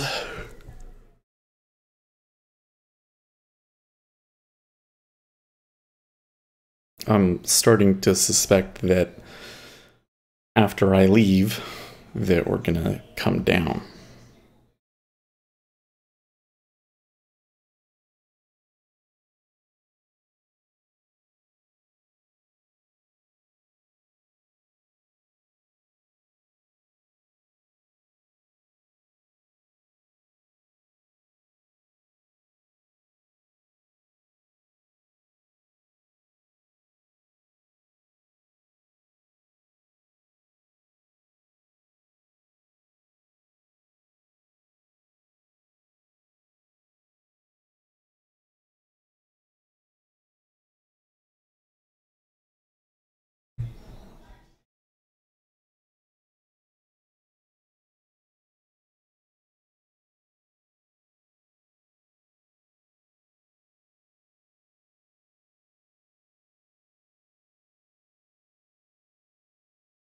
Yep.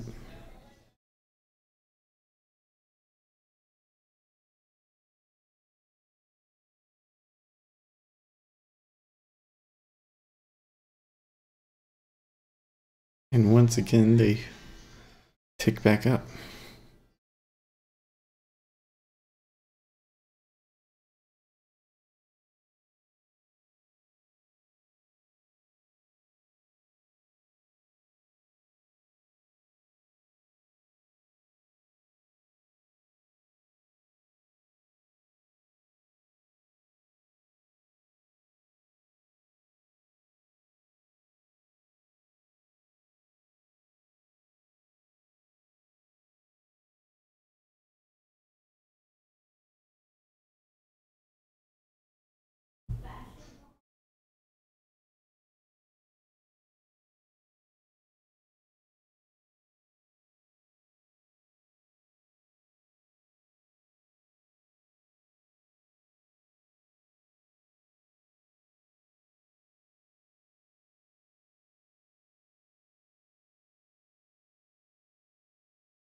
Okay.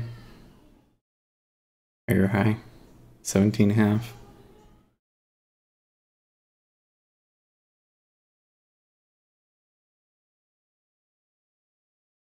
I don't know. The thing is we get up to that 18 and we're still imbalanced. I guess it depends on how they trade the 18, right?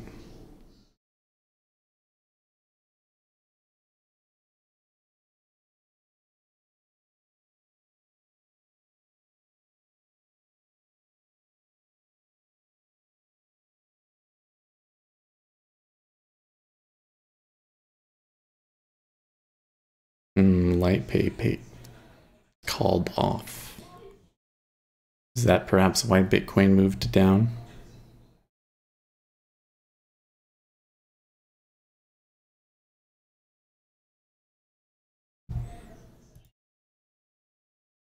What are we doing here? How bad is it? No, Bitcoin Cash and Ethereum both down. It's no good.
Is ZV going to touch the high?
Touch it.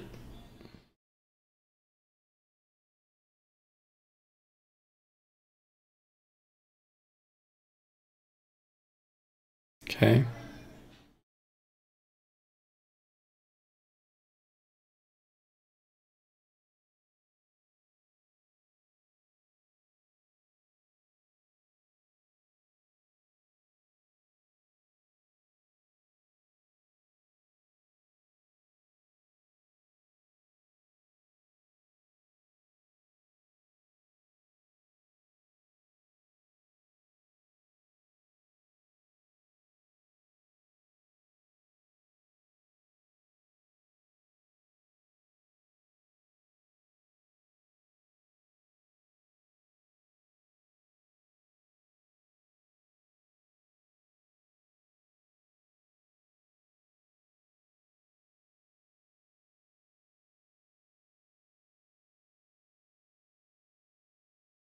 Okay, so it looks pretty likely that they're just going to keep going through based on how aggressively they ticked through that. So let's see if they make it to 20.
Okay. So now they're getting. Now we're starting to get that move up in cumulative delta for Zn.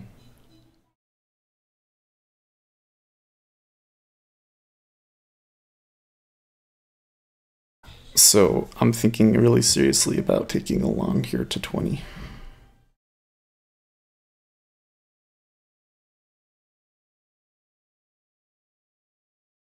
No, don't like that where the spot is in ZF.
Okay.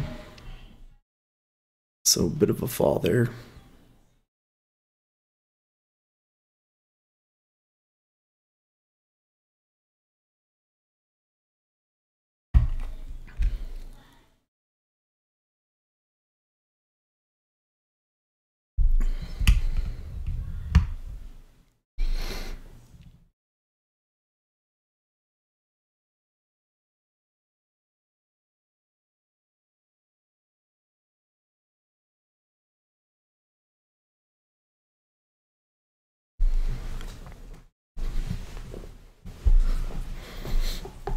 Okay.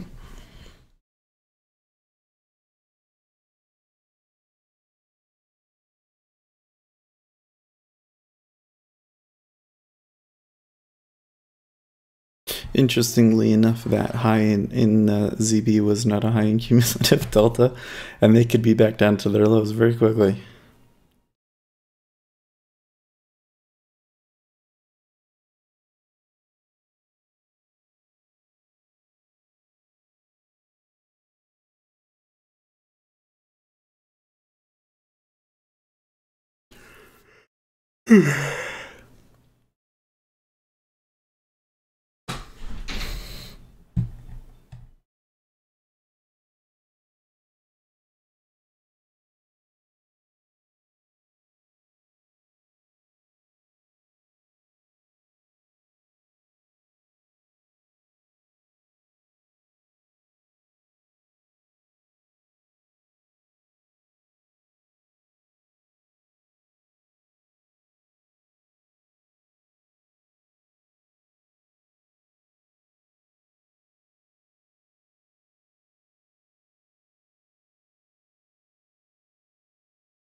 Okay.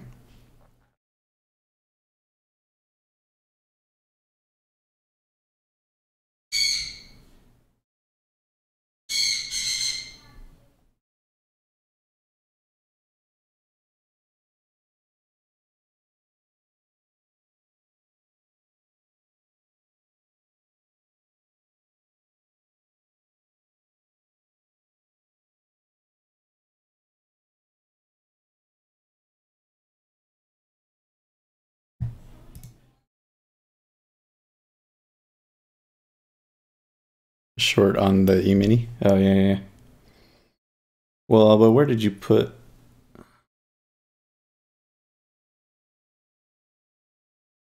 Yeah, so he says risk reward isn't good for a long to 20. It depends on where we take it. It's not amazing, that's for sure. But if we took it at 17.5, we could get 5 versus 1, 2, 3. So, but he's right that the SPX is kind of in a decision point. Although it's unclear if it's gonna recover, or if this is just a bear flag.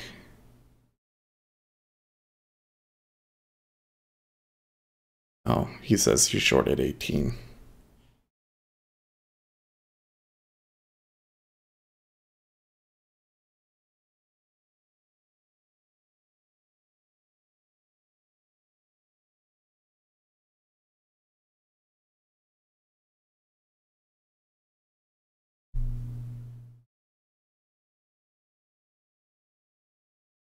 I don't know. I could see another move up and people getting stopped.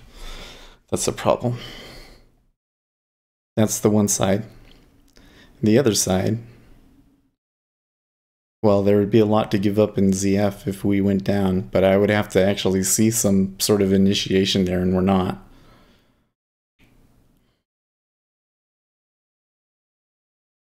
Hey, Adrian, thanks. Yeah, unfortunately, not going too well for us today because we took 2 bad trades, but it's a Monday. It happens.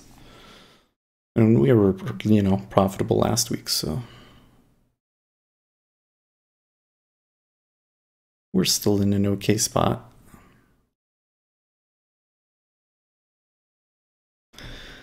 Okay, well, I think it's a little bit too late to try and take a long here. That was maybe like a just take a tick opportunity to. No, actually, they're absorbing there at 18.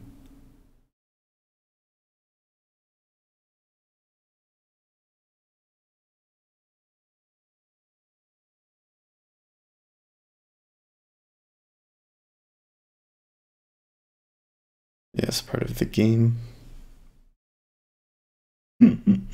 I don't think it's too easy. So Jeffrey says that he is really confident that it's gonna flip at 18.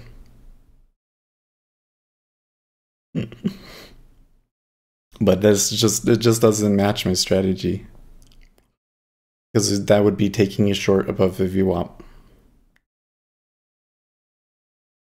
Which for me to do, I would need to see like a super clear shift in momentum, and we're not seeing that yet.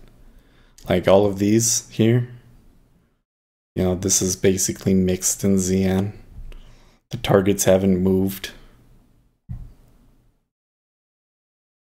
The cumulative delta is like, I don't even know if we can make a read based off of this because they've been going opposite ways and there's been a lot of, back and forth up and around here.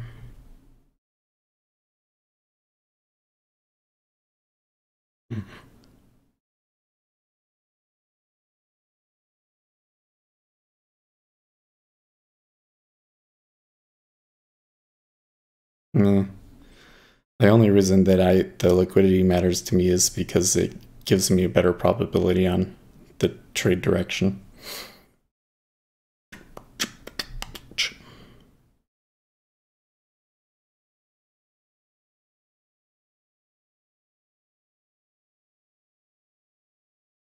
I honestly don't think I'm going to take another one because we've got like 10 minutes left before I really need to, like, get ready to go. Yeah. Well, and that's the other thing, Jeffrey, though, is that so he said just now, he says, look at the chart. It's a ranging market short resistance. So he's right on that point that we've been fairly range bound ever since this peak right here. And now where we're at right now is a previous resistance point area. But that's not the trade that I take. The trade that I take is this one, and that one.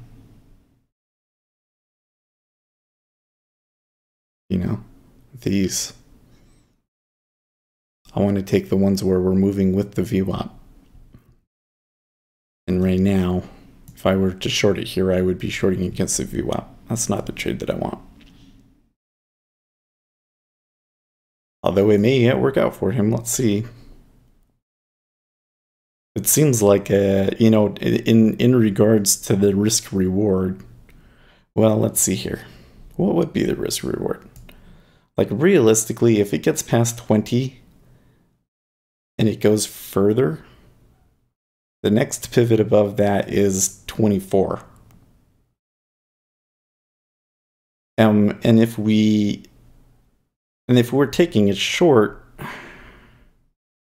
I don't know. What's the probability that we go down to the low of the day? I don't know. There's the VWAP, and then there's the low of the day. Well, and I guess there's kind of this 13.5 area. It's kind of a volume node too. So I think that you kind of have a risky trade both directions. That was a pretty strong tick up.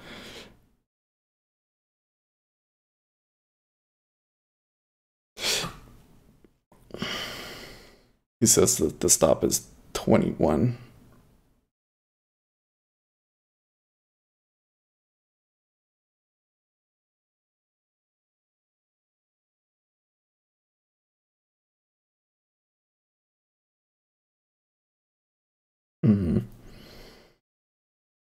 So is SPX going to double bottom here?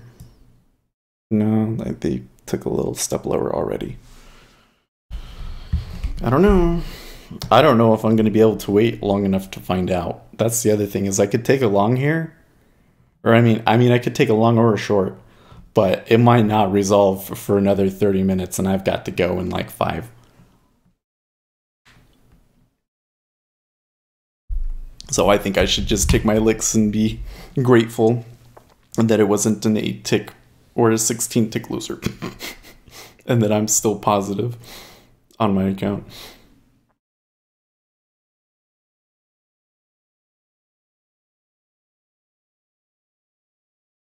But no, it wasn't even, you look at this right here. Because I took one here. Where did I take it? I took one here. And then I took another one here. So I think based on what we were seeing in the RSI and stuff, that maybe trying to take a short here was maybe ill-advised. But it was the right spot. So I can't complain too much. Okay, so there's a continuation signal there. Are they going to hit it?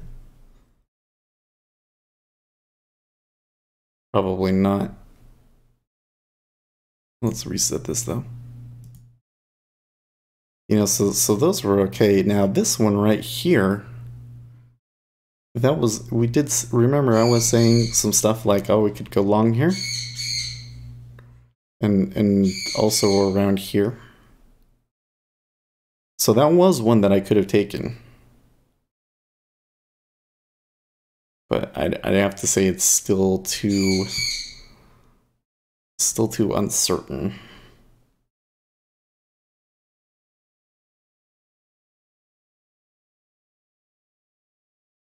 You can very high probability trade it back to the VWAP.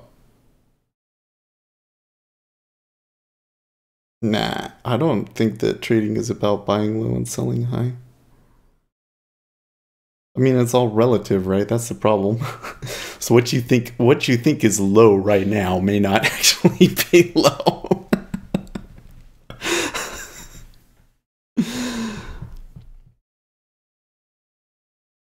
Yep. Yep. I sell low to sell lower. That is exactly what I do though. That is exactly how I trade. So I look for something that has momentum and that people are foolishly fighting. That's the one that I can see.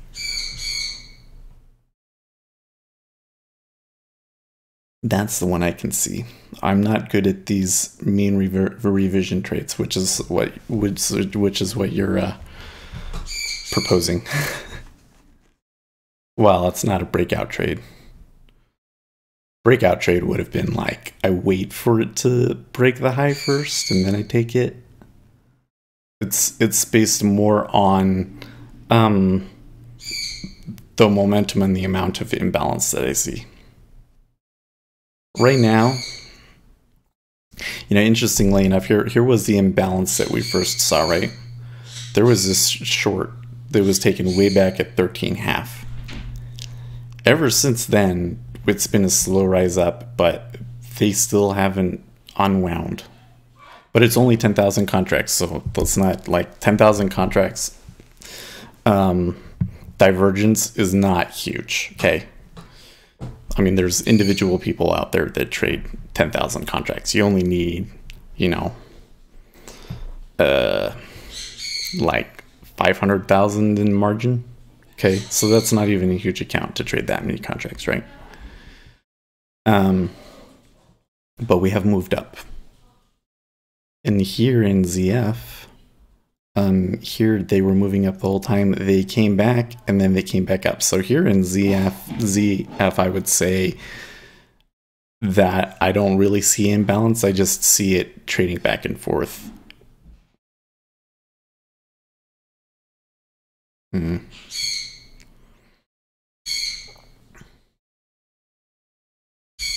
Well, the thing is I see treasuries go through what people would consider resistance and support all the time. More often than not, even, I would say. Although today is a Monday. The fact that it was a Monday, I really should have been more mean revision. So would that mean, so I guess the thing I need to start keeping track of is should I flip my rule if I think that it's a range day?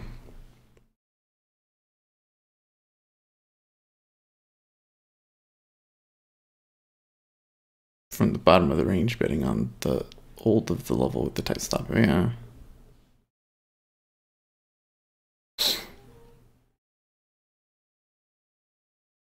I'm not even sure that I consider this spot strong resistance, though.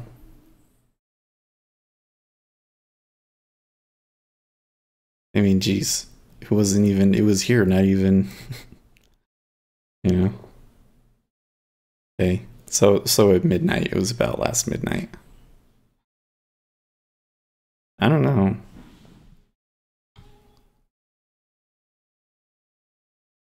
This seems like too much risk both sides still.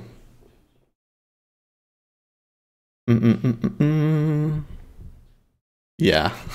Smash the bid. So you were blindly buying and selling spots, hoping that enough new people are going to buy and sell that spot. Sounds like a hope strategy to me. Well, maybe there's some edge in that. I mean, I would really have to. The thing that I find interesting about support and resistance is that almost everybody that I've ever seen talking about that sort of thing kind of defines them as different spots. Although there are definitely spots that you can see in treasuries that are support and resistance, right? This 20 was definitely acted as resistance when we came up to it. It was firm. Nobody really wanted to touch it. No, they didn't trade it, you know? And then on the other side, it's this 16. That's what the level 2 says is support and resistance. But, you know, It doesn't matter. Like if a big institution comes in and says that he wants to buy it, that's not going to hold, right? And every support and resistance line holds until it doesn't. You know? How do you know when it's going to hold and when it's not? You know, I think people do look at daily candles. I do think that that's true. I also think that most people today watch these 30-minute charts. You can really see that you know, we came up to previous day point of control, came back a little bit, but then we continued forward. And you know, you could have said this was a support area and they went through that. Yeah. I don't think that. I think that most new traders tend to do technical analysis, though. I don't know. All right, 2 more minutes here. So I guess I was right on it not falling at least before I left. Although there was a tick or two back down to where we are.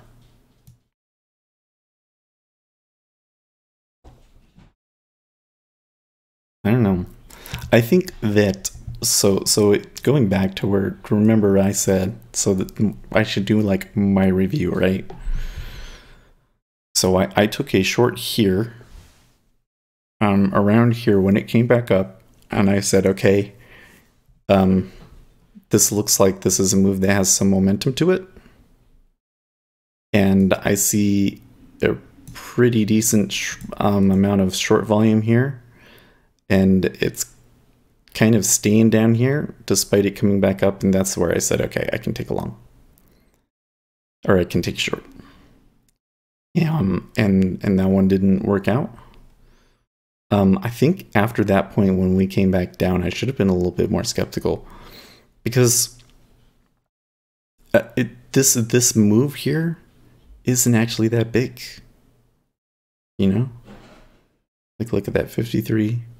43, you know, it was like a difference of 10,000 contracts. I think you're going to need more than 10,000 contracts to really create the kind of move that I was thinking that we were going to see. So I think that this trade right here was okay based on my strategy. This second one I shouldn't have taken. And if I hadn't have taken that second one, could I have taken the long here or here? Yeah. So I think that was my mistake today. But I think here in this spot, it's just a little bit... if 3 or 4 out of 4 times it holds and retrace, everyone would trade it profitably. Sure, there is no edge after many occurrences. Well, yeah, and that's the thing, is that any area that I've been able to programmatically... say is resistance based off of a range of so many bars. Like I say, it's been trading in this range for so many bars that we know that it's zigzagging back and forth across here. And when I do probability analysis to see if it goes up or down, every single one that I've tried has never been more of an edge than 55%. And people are scared to buy when it's going down. They're scared to short when it's going up. Well, sure. And they should be.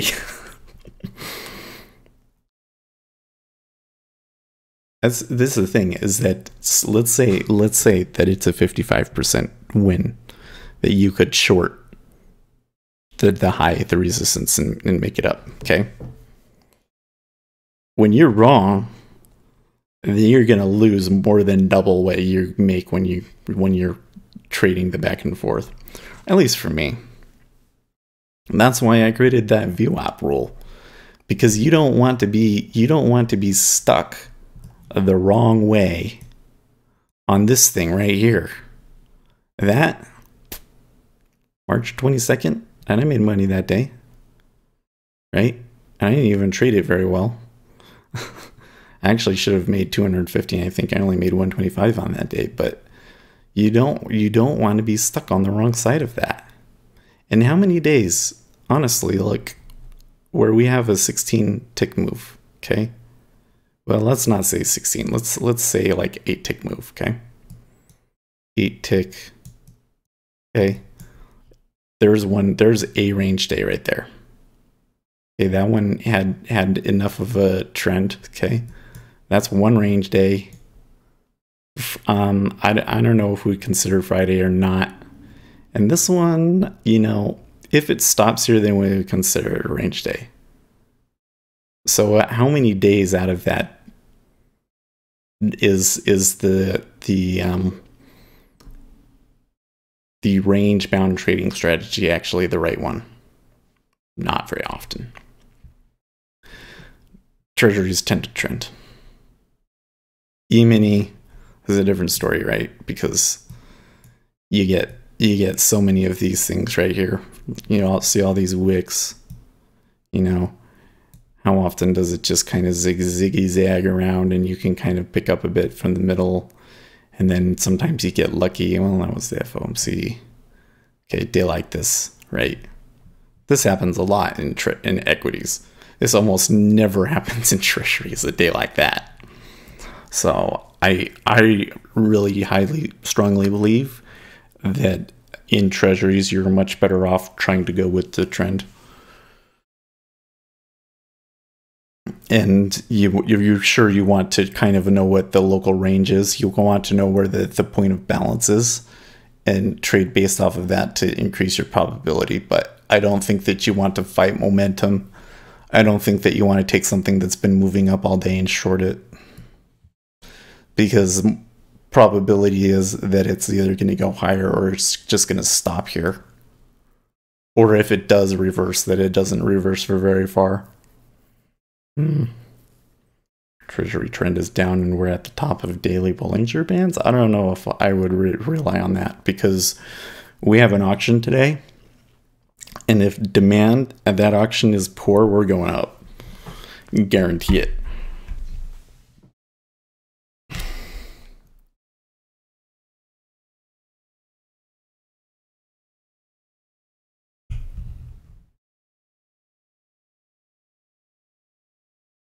They need to see some indication that people are still willing to buy it so that they can continue to raise rates. Anyways, it's now 9 o'clock, so I'm going to leave with just that loss. And we'll see where it goes, but I'm guessing it's a Monday. I don't really care. But we'll see. If we say the stop is at 21, and then the other way is what, the VWAP? There's a 50-50. We'll see what it does.